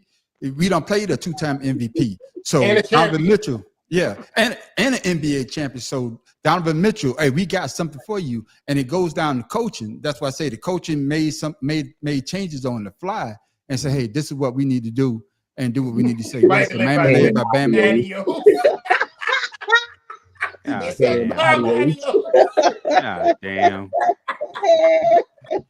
That ain't right. That ain't right at all. No. That ain't right at all. That ain't right. Matt Professor, I'm coming back to you because this guy said he was a king slayer and he killed the king. But now are the Timberwolves on upset alert after losing game 1 to the Warriors? No, not anymore. Reports out that Steph Curry has a grade 1 hamstring. So he's going to be out at least through a game 6 if it goes that far. I think he'll be out down for the count. I think what happened with Minnesota and the Warriors in the game 1 is Minnesota was so high off of a series that I picked them to win anyway, and a lot of people, a lot of professionals didn't. That they got a little bit over their head and was emotionally drained, and that cost them. Yeah, they got over their skis. Exactly what I said to my homeboy that called me that night. And that cost them game 1. I mean, Steph Curry went down in the first quarter. Yes. So, you know. So, you know. I don't know if you could pull it up. Wasn't they 15 for like 46 or something like that for 3-point shots? Something like that, yeah. Something like that. Yeah, so, I think they shot this up out of, when it's going down. But I think it was like 15 or 46. But, and that's and see, that's Minnesota's problem is they're not a 3-point shooting team anyway. Exactly. So why it's what I said earlier. Young teams will try to keep up with other teams when they're shooting threes. When one team starts shooting threes, you can almost guarantee the other team is going to start shooting threes. Yeah. And that cost Minnesota the game because they tried to keep up with Golden State and Buddy Hield, who's built on shooting threes. Yeah. Buddy Hield is hot right now. Pharaoh King, same question to you. Are the Timberwolves and Matt Professor said a great point that I want you to answer as well. Mm-hmm. Are they overhyped because they beat the Lakers, the team that everybody picked to beat them, but then they came in and the Spurs, I mean not Spurs, but the Warriors. Before they got Jimmy Butler, they wasn't supposed to be there. They had to play. I think it was in the play-in game to even get into the playoffs. Right. So, are the Timberwolves on upset alert after losing game 1? I don't know what Steph Curry out, but I would say if Steph Curry was in, definitely. You got a playoff team, man. You got a playoff coach. You got a playoff player. You have a four-time champion on the field. I mean, on the court. You have what is it? What is Green? What we call Green? The enforcer. You got the enforcer on the goddamn field. Man on the court. yeah. And that's another thing too. Rudy, one good game. That was the last series. You can't say something like that. Rudy, I don't know what to say about him. He played well last series because you was playing a subpar team, in a sense. But now you're playing a real team. I need you to get your brother. Yeah, why you call him Rudolph, man? That's because he went from being I think he won the defensive player award about 4 or 5 times. He shouldn't have won that shit. That skinny man. I'm just saying that's why I call him Rudolph, because he done shrunk back because that Draymond Green. It's something Draymond Green is crazy. It ain't right. I agree with you with that. He's bigger than Draymond Green. But he ain't crazy like Draymond Green. You might want to get crazy. You might want to get some smelling salt before you go on the court. Yeah, I got you, Joe stupid. But I gotta get Tim Dog in there. Tim Dog. Are the Timberwolves on upset alert, or are they still carrying over that high from beating the Lakers? But weren't they in the I can't stand Joe. But what was it in the conference championship last year? Yeah, it was in the conference championship. Yeah. Okay. Yeah. Tim Dog. I don't know, only because like you said, they were still coming down. They were still high from beating the Lakers and Ant-Man talking all that crap, but Golden State punched him in the mouth. Told him they didn't want to hear that shit. And once again, Ant-Man had a horrible game too.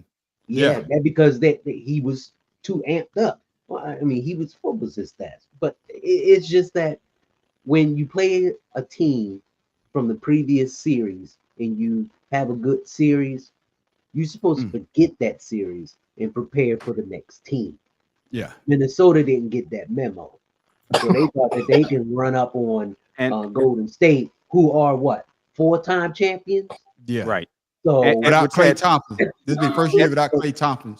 Yeah, Edwards had 23 points, was 9 of 22 from field goal shooting and 1 for 5 3-point shooting. Yeah, but he only had 1 point the first half. With 3 turnovers. In the second half. And I'm going back with Tim Dog. I'm gonna let you finish your statements because Tim Dog, you say that I just researched myself. They was 5 for 29 for 3 points, including 0 for 15 in the first half, shooting 3 points. But go ahead, Tim Dog, finish your statement. And you Steve Kerr, Hall of Fame coach, Olympic winning coach, not for coaching. Took over for Greg Popovich. Yeah, he's gonna get in there for coaching. No, he ain't. Yeah, okay, whatever, Charlotte. Anyway, I mean, you can't overlook that. Once again, he got out coached. Yeah, and I'm gonna give you. He might get in there, but we all know that's Mark Jackson team. Mark Jackson Mark Jackson laid the blueprint. All Curry did was he was the only one talking about Curry and how great of a shooter he was, and when he didn't win Rookie of the Year. So that first championship, that Smart Jackson championship, just like that first championship. I've been saying that shit for years. Just like that shit in Tampa Bay with old Chucky. That's goddamn a man from Indianapolis. Yeah, Tony chicken and waffles up there. Tony Dungy. Yeah, Tony Dungy. We all know you just got in the right position. You damn Skippy. Somebody already laid the groundwork. But that's just me. But he did win 3 though. After that first year, after the first one, you got to give it to him. Yeah, first you got to give it to him. So I agree with you on that point. But that first one, okay, yeah, of course we know that's goddamn Mark Jackson. But Shata, are the Timberwolves on upset alert after losing? Definitely, with or without Steph, because the mere fact of the matter is, number one, you got to think about what they got on their bench. They got Ant-Man, they got Rudolph Gobert, and they got Y'all wrong for that, man. And what's my man that used to be with the Grizzlies? Been in the league forever. He like a journeyman like Jason Terry and Jason Kidd. They just pass around like. Mike Conley. Yeah, that. Dude. Yeah, Mike Conley. Yeah, that cat. Yeah, he on Mike there. Conley is a good vet. But outside of that, what do they have? I got you. And even the coach say that when I watched the interview, he say that Anthony Evans has to play better. You know, if you want to be the star of the team, we need you to play better. Well, I'm gonna tell you where they lost. Where they lost the game was your boy Jaden McDaniels didn't have a good game the other day. He got into foul trouble too. Yeah, he didn't have a good game the other day. And that's another thing. When you got these star players, your supporting cast has to play well for you to play well. And sometimes Matt Professor made that statement though, man, on the street, because he did say at the beginning, like, "Oh, come on, man. I mean, Steph, come on, dude. They don't have enough." Yeah, but Matt Professor, I'm gonna give you first shot at it. You spoke about it a little bit, but like I said, y'all must be reading my goddamn notes. What effect does Curry injury have on the Warriors for Game 2? And can Jimmy Butler step up and lead them to another victory over the Timberwolves? In your opinion? Well, Steph Curry was steady leadership. Yeah, and you can say what you want about him, but he's always steady. Yeah. He's always a leader on the team. He calms people down. He brings people up. Where Draymond just want to tear people down. And that's why Draymond. That's why I say he crazy. Yeah, Draymond. That's why Draymond can't leave, because he wouldn't have the right kind of leadership around him to make him successful. Yeah. And as far as the second part of the question, what was the second part of the question? I'm sorry, I don't remember. Can Jimmy Butler win Game 2? Yeah. Can Jimmy Buckets win them Game 2? If he's in the right mind space and he has his hair flat, he might win. But if he's not in the right mind space, no. Okay. No. I got you. So let me put it back up. The question for you, shot to I want Matt Professor. He said, I forgot part 2. So with Curry having an injury, can you see the Warriors taking game 2? And can Jimmy Butler step up and lead them to that victory over the Timberwolves, in your opinion? Steph Curry affects the game. Yes, it's a huge, it's a humongous bunch of points that's missing. Yeah. Because Steph Curry also brings that if the game is within 10-15, he could hit 2-3 threes back to back. All he gotta do is run around and get to that spot. So you lose that right there. So that offense is gone. Yeah. Now we're talking about Jimmy Butler. Now we all know it's Jimmy Buckets. He earned that damn name. But when he left Miami limping, and he went into Golden State limping, and he's still limping, and then he got injured, and now he's back, and he expect to be carrying the team. Nah, son. If I'm gonna tell you like this right now, if Golden State beat Minnesota in the next game, they're gonna sweep them. Okay, then. Goddamn. Pharaoh King, your thoughts? The injury, can they win Game 2? And of course, if Curry, of course, they say he's not going to play, but can Jimmy Butler take them to win Game 2 as well? No, I think Minnesota's going to win this next game. I think they're going to win it.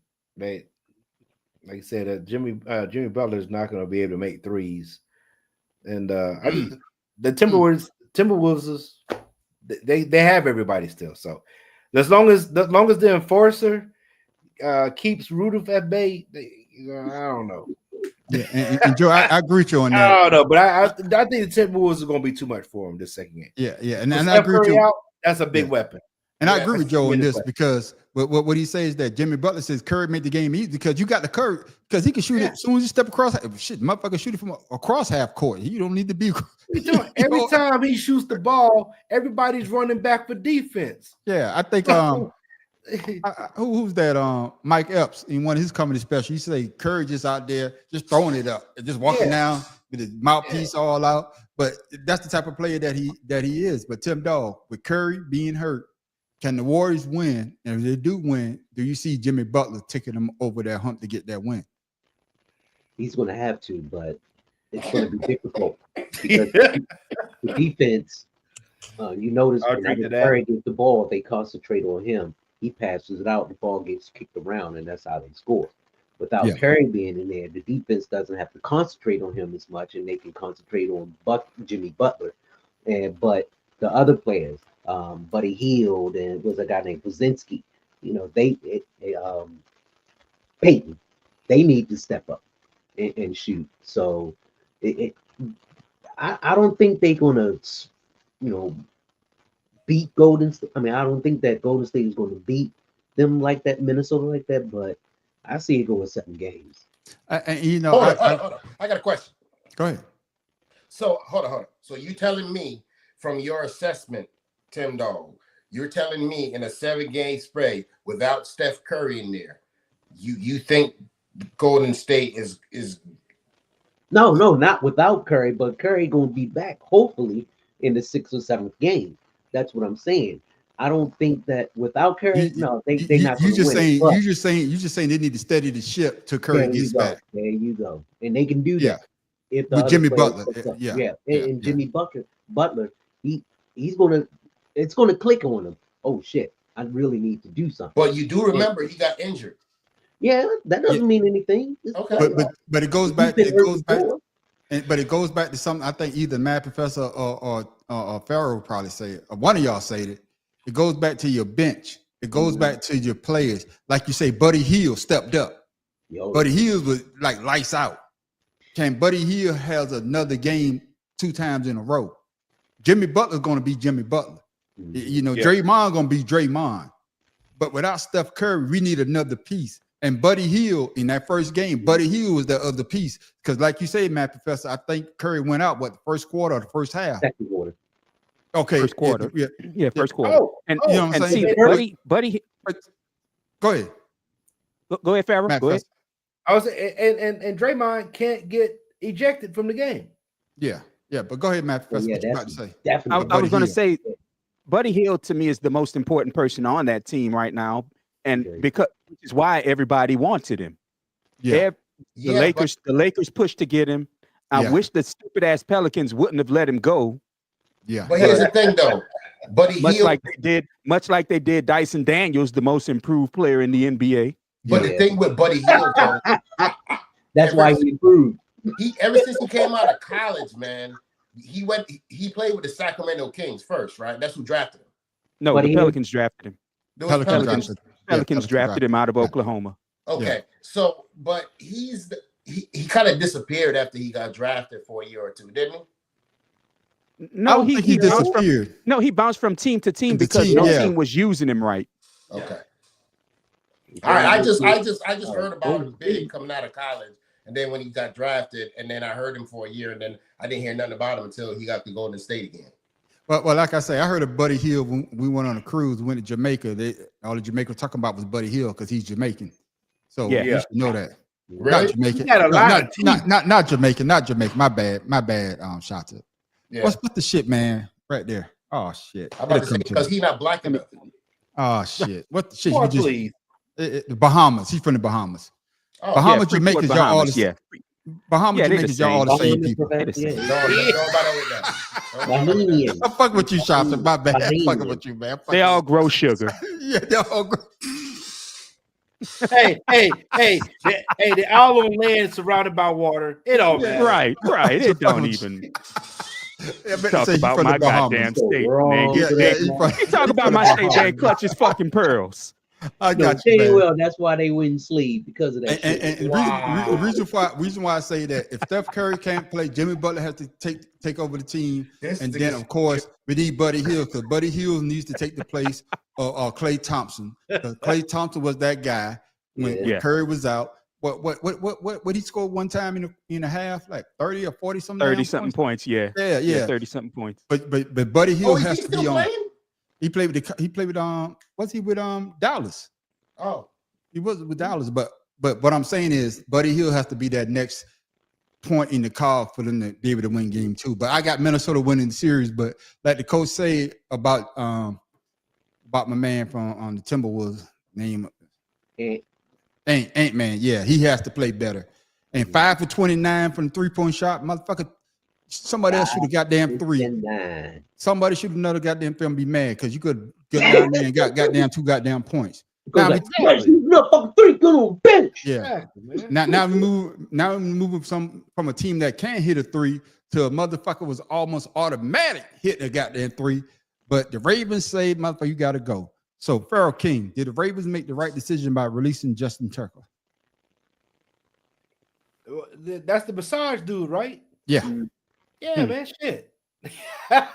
Yeah, massage your ass at the house. All right, Shit. Dan. Reason why I mean, hey, they did it with what's his face? Alleged, man. we got to say allegedly, but reason why I'm saying that because I think Justin Tucker was the most accurate kicker. I think he got NFL history. in NFL history. And I think they did draft a kicker in the draft, but so you saying it's good that they got rid of him? Well, I mean, what are we doing? We're gonna chastise Deshaun Watson for what he's done. You're gonna you allow Ben Roethlisberger to stay on the team after 2 allegedly. Well, actually, no, like he was found guilty of it, but they still kept him. What was the other kicker? There was another kicker that just got in trouble. From Buffalo. No, the dude from Buffalo.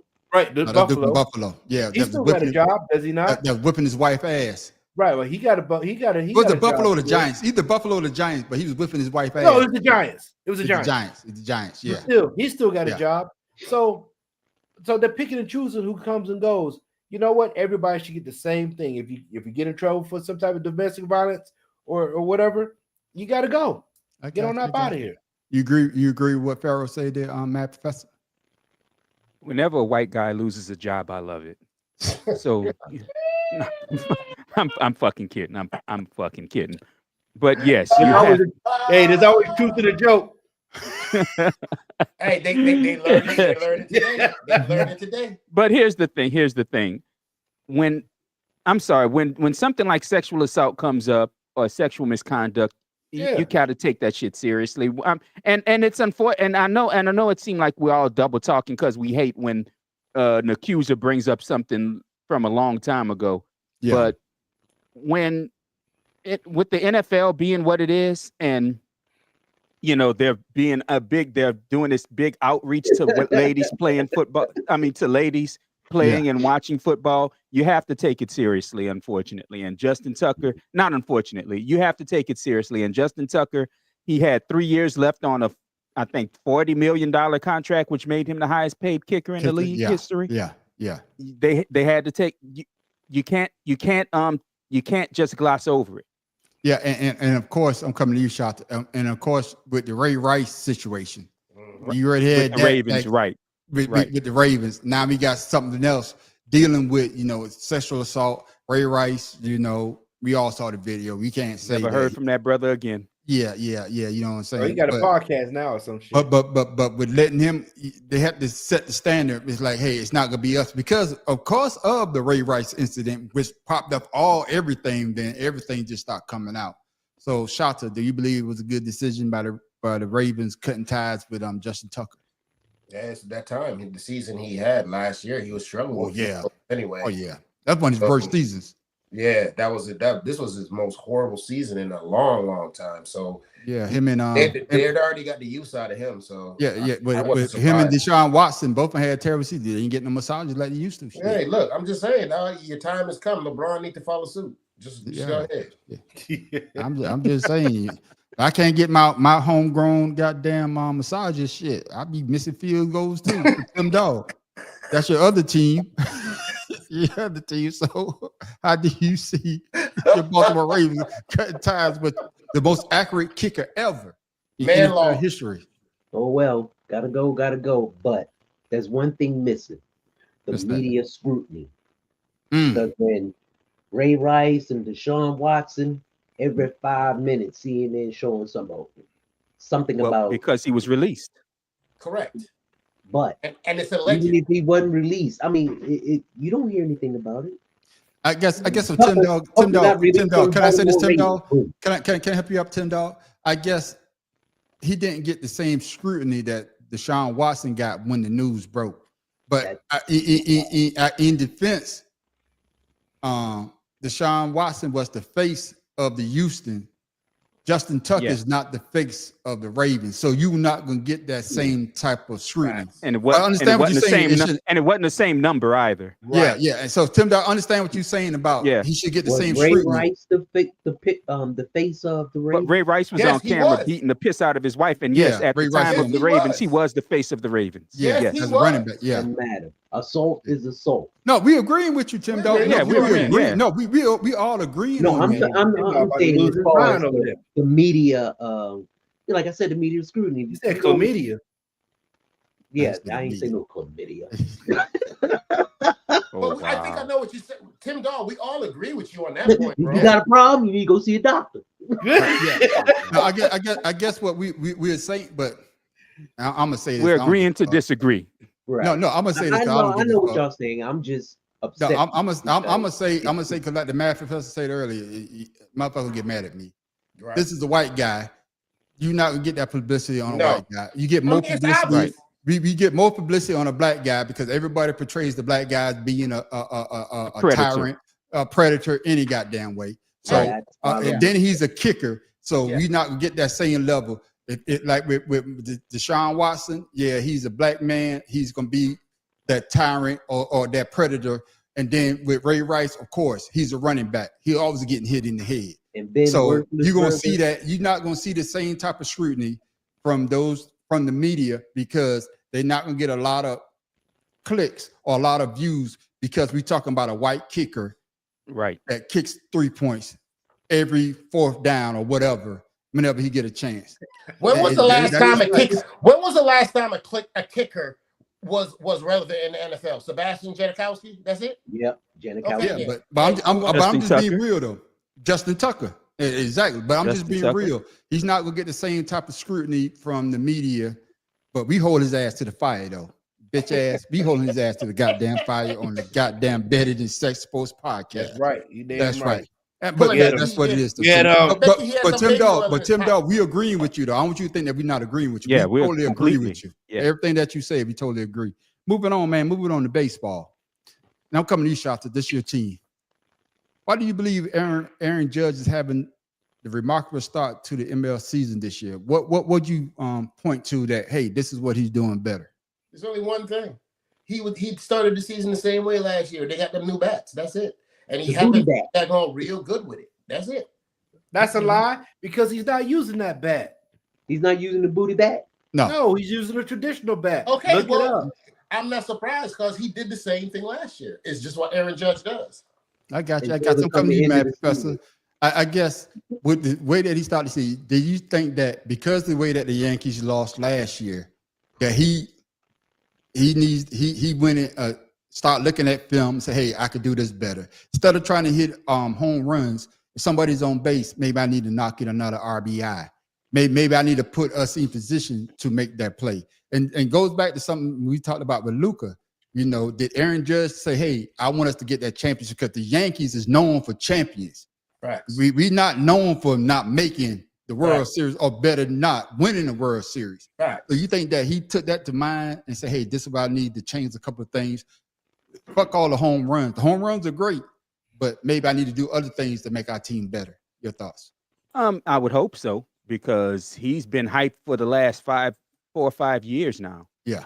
I'm not a huge Yankees fan. Everybody knows that, but I know Aaron Judge and I know most of his stats most of the time. Yeah. I mean, how long has it been? What I brought up, how long has it been since the Yankees won a title?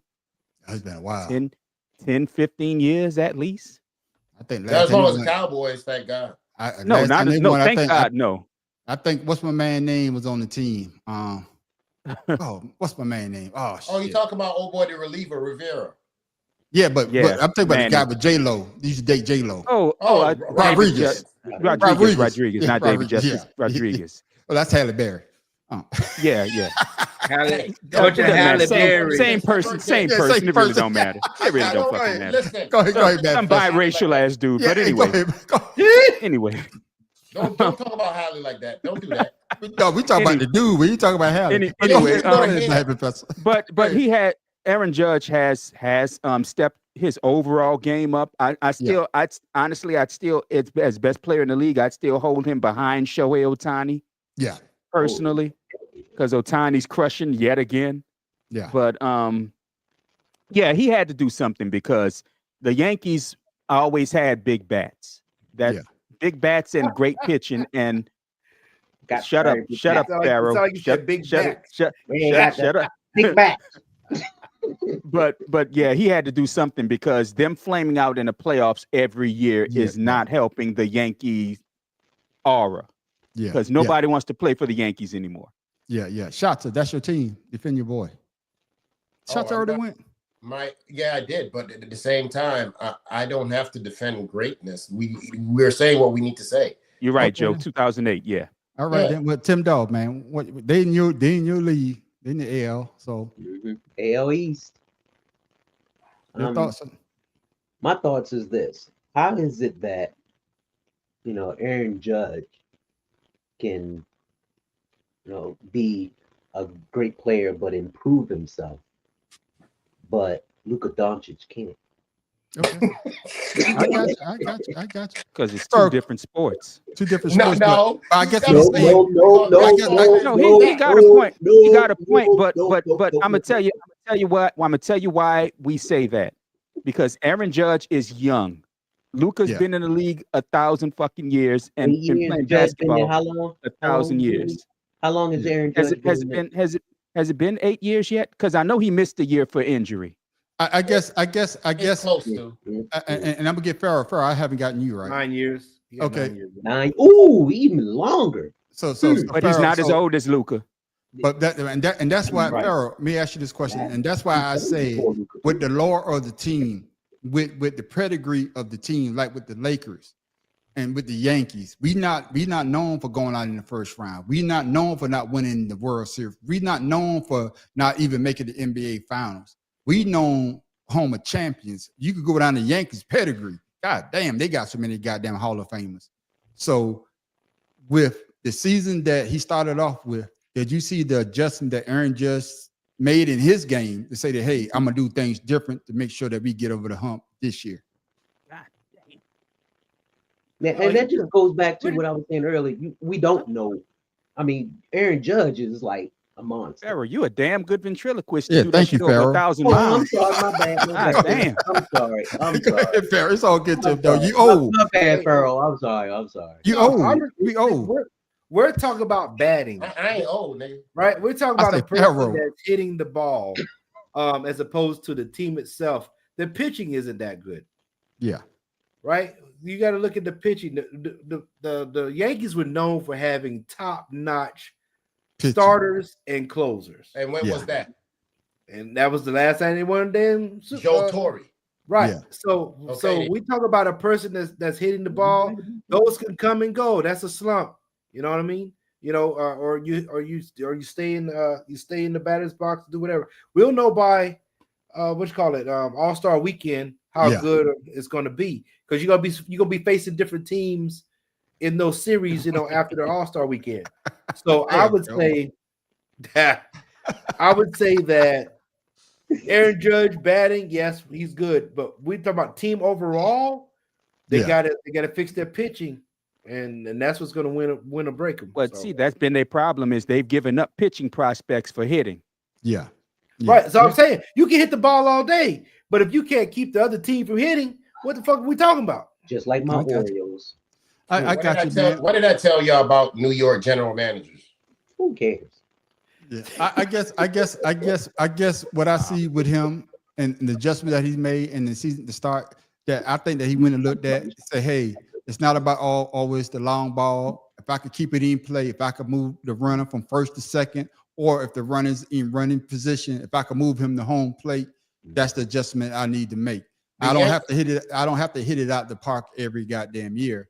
And that's why I say he probably went and looked. But Farrell, you brought up a good question. You brought up a good answer that you said. We all know when it comes the spring break All-Star or whatever, weekend. All-Star weekend. Yeah. If the Yankees in first place or they done fell off and playing Right, in I was the actually gonna say we'll see by September. yeah, we damn sure will Did see. it, We did it. will see. Now, fellas, man, Exactly. our discussion, Idea. because I'm trying to keep us under 2 hours. I'm trying to keep us under 2 hours tonight. Let's This move, is let's just a move. quick discussion right here. And Matt Professor, I'm calling you first because this is your favorite president. You voted for him 3 times in a row. So I'm going to make sure that you get your chance to talk about your president. You know what I'm saying? You got his T-shirt, you got his hat, you got his flag. What else you got? Cell phone number. You got his socks, you got a cell phone number. Shit, you was almost in his goddamn staff. Stop He sent you a letter. So, gaslighting. so my question to you is, and to the same Bullshit. panels, y'all thoughts on Donald Trump wanting to sign executive orders on NIL in college sports after talking to Nick Saban? That What are your thoughts on that? diving commie, man. What's your thoughts on that? Thank you for that, Shata. But I'm talking to Matt Professor right now. I'm coming you second, Shata. Your thoughts? To hell with Felon 47 trying to rule again by executive decree, trying to limit what anybody else can make while his ass constantly swindles money from his supporters. And Nick Saban, again, suck a dick, Nick, because your bitch ass just mad that you can't control the players because of money like you used to be able to under the goddamn table. Oh, you damn right. Say it again. And before I come to these shots, let me say that, and because that Alabama is not the powerhouse like it used to be. Now, all the college teams could be powerhouses now if you got a player that you could give them money for NIL. What is it? Name, image, and likeness. Name, image, and likeness. Yeah. And like somebody said today, Donald Trump probably couldn't spell NIL if I give him the I and the L. So and just to hear him say, "Oh, I'm gonna look," and then to do an executive order instead of researching what it's really about, because Donald Trump, you are NIL. Because what do? You make money off your name, your image, and your likeness. Think about He's it. doing it right now behind the scenes. I'm just saying, but Shotzi, your thoughts, man. I'm only gonna say this because I told you there's only certain people in the damn sports world. You mention their name and it automatically makes me daggone break out in highs and this daggone Ku Klux Klan having that Saban is one of them. People like to talk about Nick Saban, but let's think about this, because back in the day when I was in high school, junior high, I was heavy into the Alabama program back then, and they were under sanctions when I was back on a big Alabama fan. Nobody talked about Alabama back then, but no, I digress. Not at the Bear Nick Saban, Toledo, Kent State, Syracuse, West Virginia, Ohio State, Navy, Michigan State, Houston Oilers, Cleveland Browns, Toledo, Michigan State, LSU, and Alabama. That's his career. You forgot about Miami. About Miami. Oh yeah, Miami. Yeah, but Saban's first head coaching job, he was 9-2, and then he was an assistant head coach in all those schools at Kent State, Syracuse, West Virginia, Ohio State, Navy, Michigan State, or Houston Oilers. He was an assistant coach. Then he joined the Browns. Nick Saban didn't start winning until he got to Alabama, is what I'm trying to say. Well, he won at LSU. No, LSU, he won it. No. Okay, he won at LSU, but what I'm saying to you is, if you look up Nick Saban's career stats and you put it next to most other coaches, you could actually see where Nick Saban's career started taking off. I got you. I agree with you on that. If you dig even deeper, Alabama has been under sanctions dang near every single year Nick Saban has been there. If they haven't been in some kind of, and he always puts it off on, oh, my assistant did this, or the boosters, or this, they have protected him. And the reason why Nick Saban is daggone cozying up to Donald Trump right now is because the NCAA changed, and he can't daggone, like Mad Professor say, go into these homes and tell these parents how much he's going to do for their kids, and then they're going to kick him out of school when they don't give him what he wants. Well, he's not the head coach anymore, so he can't I understand do it anyway. that, but that's why my thing is that's why Nick Saban retired, because the playing field became level for all the coaches. He can't just go in and take all. How the hell you get the number one recruit 10 years in a row? Yeah, I got you. Pharaoh King. Come on, man. Your thoughts, man, on Donald Trump want to do an executive orders on name, image, and likeness because of Nick Saban, after talking to Nick Saban, rather. I believe politics need to stay the hell out of the NCAA. On top of the NBA has no, it was only 106. I think this year on 106, they declared for the draft, going into the NBA because of the NIL. It was like almost 400, like 4 years ago. So they don't want people getting paid, and like Joe said, people of color are the ones that's making out with this. You can't have that. They're trying to control the narrative of how people make money. Remember, I made a comment before. I said that if you look at the teams or the professional sports that have salary caps, who's the majority players? Yeah. And so now they're trying to do the same thing with the NIL because those colleges are making out fat rat money with all the colored players. I got you. Tim Dog, your thoughts on Donald Trump want to do an executive orders on the NIL?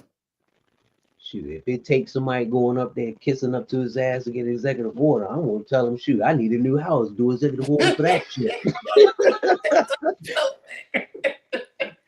My thing is, why is he putting himself into everything? Because he wants to be king. He wants to be like Putin. So the NIL deal, it ain't gonna go. I mean, you got these rich Republicans who are going to pacify him, but executive order for what?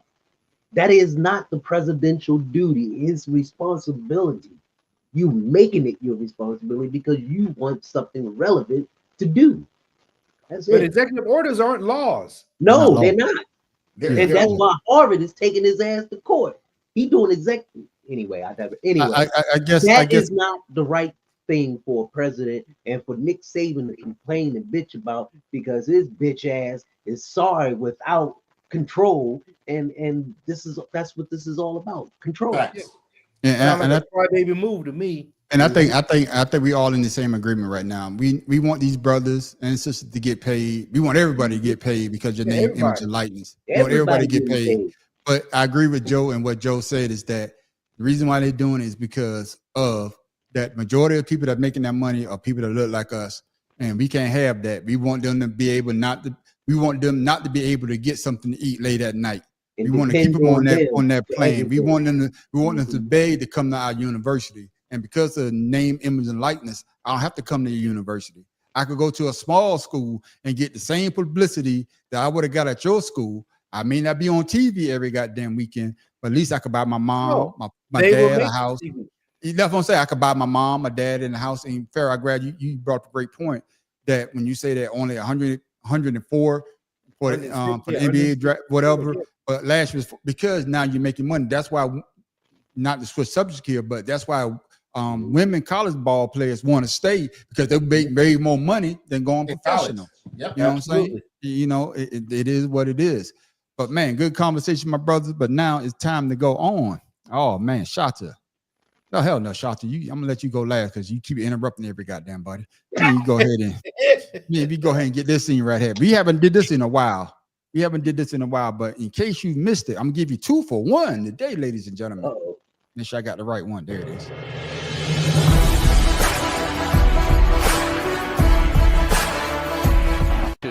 By opposing teams. Judge gets a hold of one the other way. Deep right field. Tatis leaps. It's gone.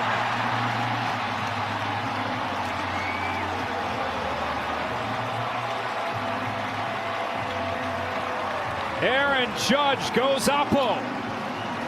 Backspin that he seems to normally have. Here's a drive to deep center. Varsho back. And did he catch that ball? Yes. He caught that ball.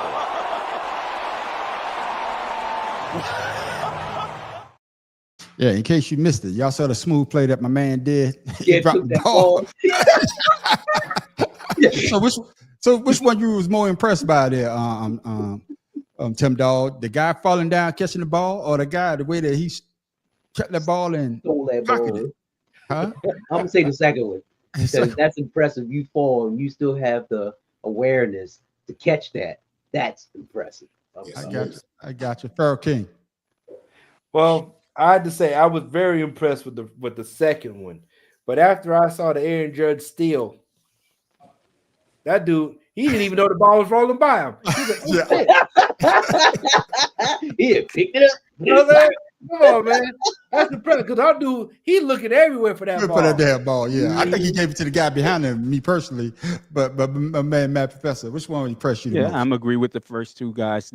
Because that first guy, he was looking for the ball, and the dude was like, "Fuck him then." that second catch. I mean, that second catch, he falling, tumbling over, and still caught it with his hand. I mean, with his glove. That was amazing. I got Yeah. you. I got you. And of That was course, all Shaka. last week too. Shaka. The second one, of course, because I played outfield, so I know how hard it is to track a ball and freaking daggone lose it in the sun or something. So to be able to lose the ball, fall down, get your bearings, come back up, and then catch it the way he caught it. Yeah, Behind his back. That's like that's an everyday routine. Get out of here. Yeah. I got you. I Look got you. like Bo out there. I'm going with the stealing of the ball myself because he act like nothing happened. He's still clapping with him. Yeah. Hey, I'm That telling was you, like me last week at Jersey they Mike. gonna My see this sandwich. footage. Somebody gonna be mad as hell. Yeah, somebody mad as hell. But now, ladies and gentlemen, it's that time of the show for Shata, this day in sports history.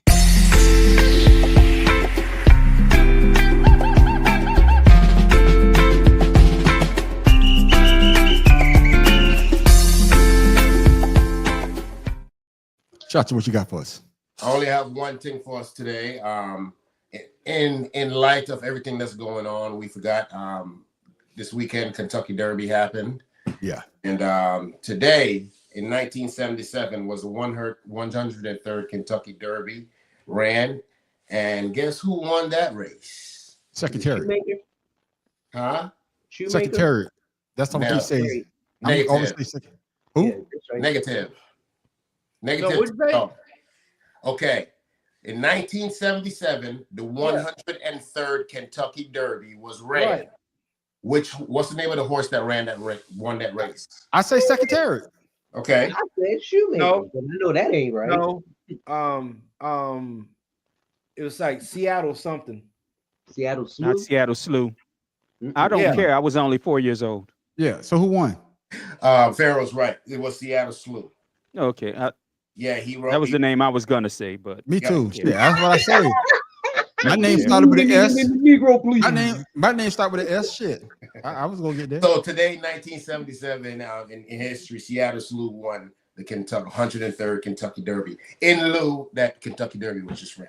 I got you. I got you. Yeah, Shata, you also want to say something about the Yes, gentlemen. go ahead. Before I wanted to talk to the man on the street about extending my segment to add track and field in it. Is there anything specific that you guys want me to cover as far as track and field?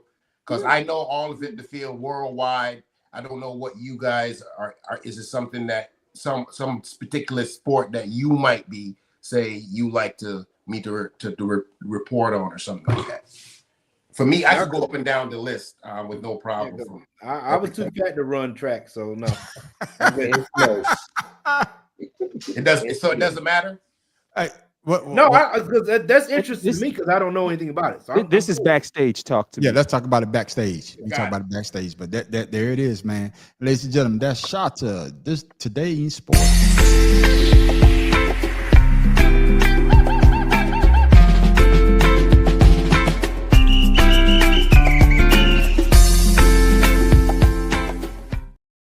Now, ladies and gentlemen, it's that time. Oh, it's that time. Oh man, it's weird sports. Oh man, we done gave you a lot of great. Before we do that too, please put that out to all our viewers also that if they want something in track to just send it to me and I'll do the research. I got you. And ladies and gentlemen, now time about our favorite subject, weird sports. Man, we done gave you a lot of greats. Oh shit, man, it's too many to name. Well, I'm gonna name a few. No, don't. Well, the kettle put. What else? The roach racing, slug racing, beer mile. We gave you nose clean. What else? One of my favorite. the ferret in the pants. Ferret in the pants. Oh yeah. Oh, Ferret, yeah. right. And now, ladies and gentlemen, I had another one before I say this one. Pharaoh, I got yours too. I'm gonna make sure I get that one right. But this one right here, in honor of Puffy going to trial. We did sperm racing last week. What is it? Sperm race last week. No, man, we did that last week. That's after. But Oh, this is before.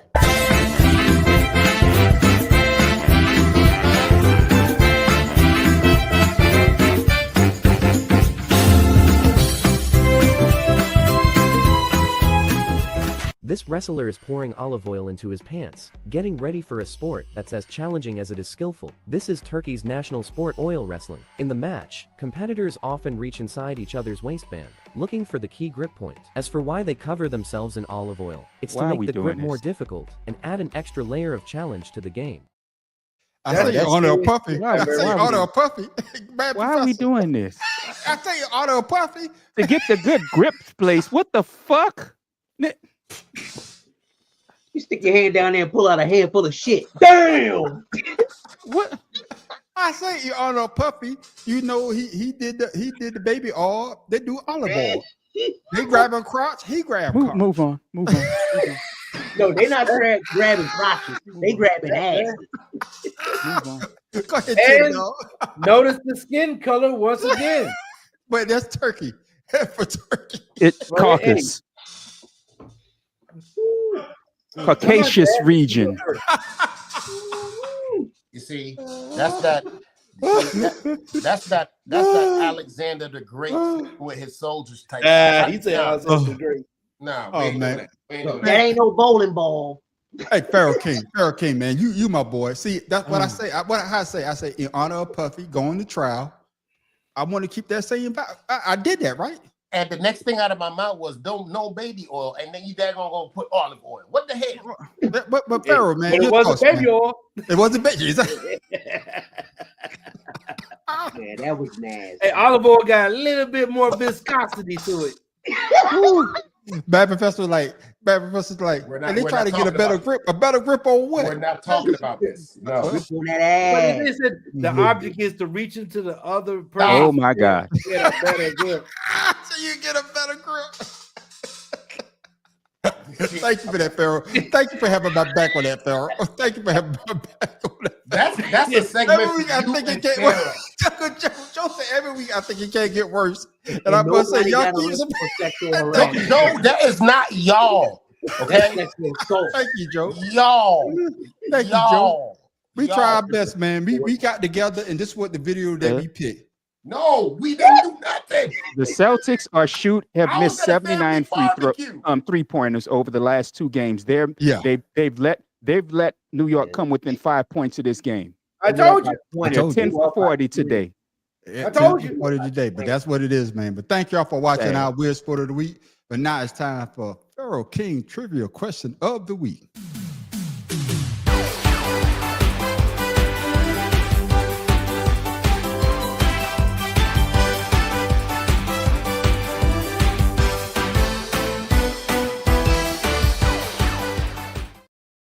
Pharaoh King, what you got for us this week, my brother? It's kind of odd because Shanta asked that question earlier. So I was basing mine off the Kentucky Derby. They did the 151st running of the Kentucky Derby, and Sovereignty won. Matter of fact, I picked Sovereignty to win. I should have put some money down on him. Look, And, he ain't gonna be in it. But anyway, he won the race at 2 minutes, 2 seconds, and some odd whatever. So He my faster question than to me. you guys is, here it comes. This thoroughbred owns the fastest time in the Churchill Downs, Kentucky Derby. Secretary. Is that the only one you know? Yeah. I know, right? That's right. Secretary. I was gonna say I thought it was Aladar a few years back. Okay, I'm going with Secretary. Secretariat was a bad motherfucker though. All the horses that was in this That was Kentucky the Derby last just one that from won him. Triple too, isn't it? No, he was the last one. They had one since then. But Nah, the I think- Aladar won the Triple Crown a few years back, and somebody won. I think Yeah. 4 years ago. No, That's what I'm saying. remember, American Pharaoh was the first one to win After after Secretary. 37 years. It was American Yeah. Pharaoh. Then Yeah, you But- got another one after that. Yes. I think they say that all the horses that ran in this race are descendants from Secretariat. Are you If you look it serious? up- Yeah, that if was you a look it big, up. beautiful horse. But anyway, Mhm. But go come ahead. on. I'm going with Secretariat because he won by links. No. Huh? My answer, Secretariat. Okay. The Wait, horse wait, that- wait, wait. What's going The on? horse. What's the horse that Secretariat raced? Loser. Sham. No. Sham. Sham. Yes, Sham. That's what I'm going with. Who you got, Tim Dog? Loser. Tim Dog ain't Come on, got no Tim. answer. He ain't got no answer.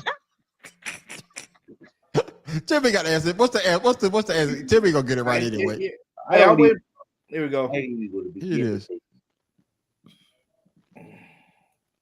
Oh, he called it. Secretariat. That's the only horse he know. The man For real, it's the only name his ass knows. Know what he knows.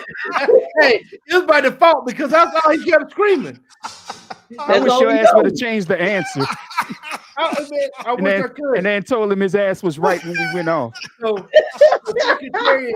Secretary to this day Yeah, holds the fastest track records of all 3 tracks yeah, still to Yeah. this day. So, yeah. Because Is I Santa remember. Anita too? huh? Is Santa Anita too? Yeah, All of them. And yeah. Because matter of fact, he has the longest win. That's the one you're talking about. yeah, by the links. Yeah, But that was in the Belmont Stakes. That was the yeah. end. That was the last New race. York. 31 links. Yeah, yeah.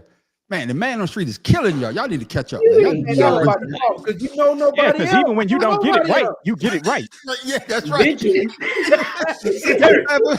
I'm over Secretary. What you say, Bad Professor? Even I I don't said get it because right. even when you don't get it right, you get it right. That's the right. answer I was gonna say. The fuck? See, man. Do y'all know? Here's a question. Do y'all know why Secretariat was such a fast horse? I don't know. What's it crack? Who's Back then, cocaine wasn't illegal. No, it was some with his food. Now he had a larger heart than most horses. Yeah. There you go. Yeah. He was 3 times bigger heart than average thoroughbreds. I say That's he's a right. big ass horse. Yeah, he was. That was a big horse. But Pharaoh, man, Not if as you, big as Man of War. yeah, but Yeah, Pharaoh, man. Google that before we go on. Was all the horses descended from Secretary? If you could Google that, somebody Google that quick. Like, I just want to make sure. I thought that's what I heard when they say that all the horses that ran in the Kentucky Derby this year were descended from That was a lot of Secretary. damn horses. So I could be wrong, but I thought that's what I thought I heard. Secretary could be the great grandfather. I thought they say that all the horses had they could trace their roots back to Secretary. I could be wrong, but somebody could research that quick for me. But ladies and gentlemen, I would like to give you something to think about, something funny, or better yet, where the fuck Tim Dog get that? Oh hell no! I almost forgot. Oh shit! Oh shit! Here we come. My bad. Mad Professor, tell him why you mad.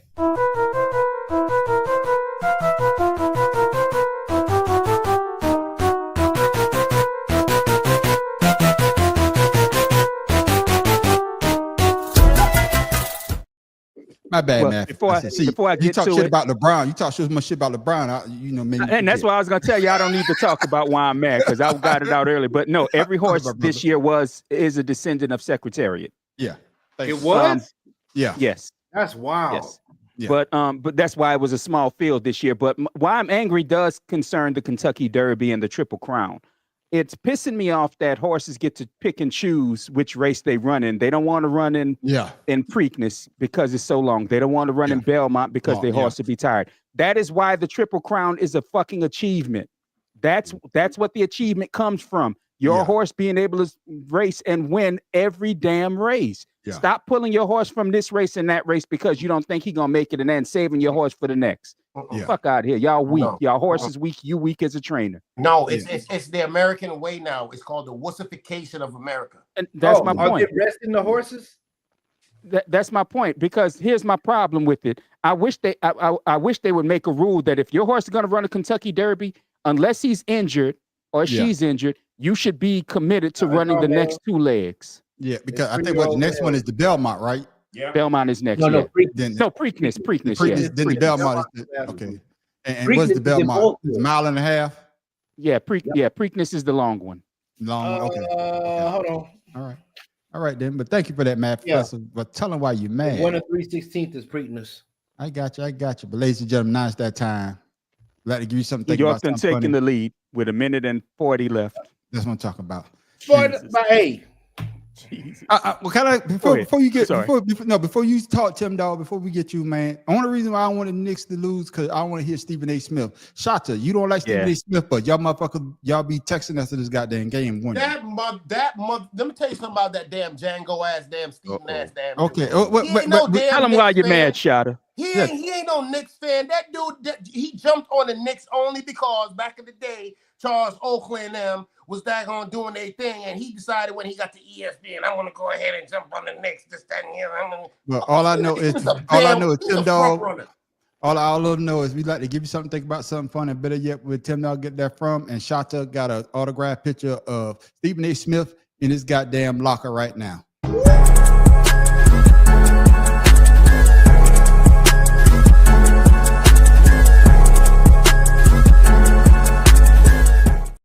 Tim Dog, where you get that from? Man, y'all know how I feel about flies. And this morning I got up and I saw this fly in the bathroom, and I was like, "What the?" I went and go grab something to knock it down, and it was still there. And I looked at it, and I looked at it, and I knocked that motherfucker down. I'm like, "Damn, why is it just standing there?" Come to find out, did you know that flies sleep?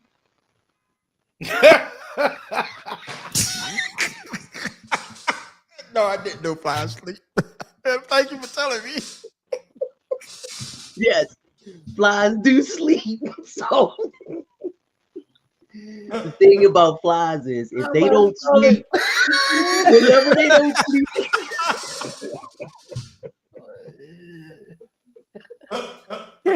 Can we start making all of this whole show got to be about fucking sports? No, Okay, I'm being just some random shit Tim come up with. Okay, that's the new fucking rule. I don't know what we're doing.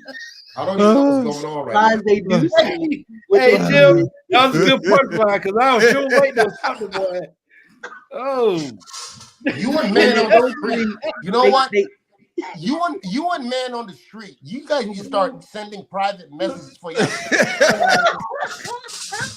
oh my Y'all God. need to start sending private messages. You out here got us on here talking about Man. digging in people's butts and back on flies. Hey, Oh, God. I don't care about none I'm of just that. doing my job. I Shaka. didn't I'm know. doing my job. God. I didn't know, Tim. I didn't know flies. I didn't know slept, either. so they But only thank got you for that. 30 days to Y'all live. I didn't didn't? think they had Yeah. time to sleep. Yeah. But go ahead, Tim Dog. No, that's it. No, fuck that. That's it. No. No. Play his outro. Oh, man. Oh, play his outro. Oh, Tim Dog.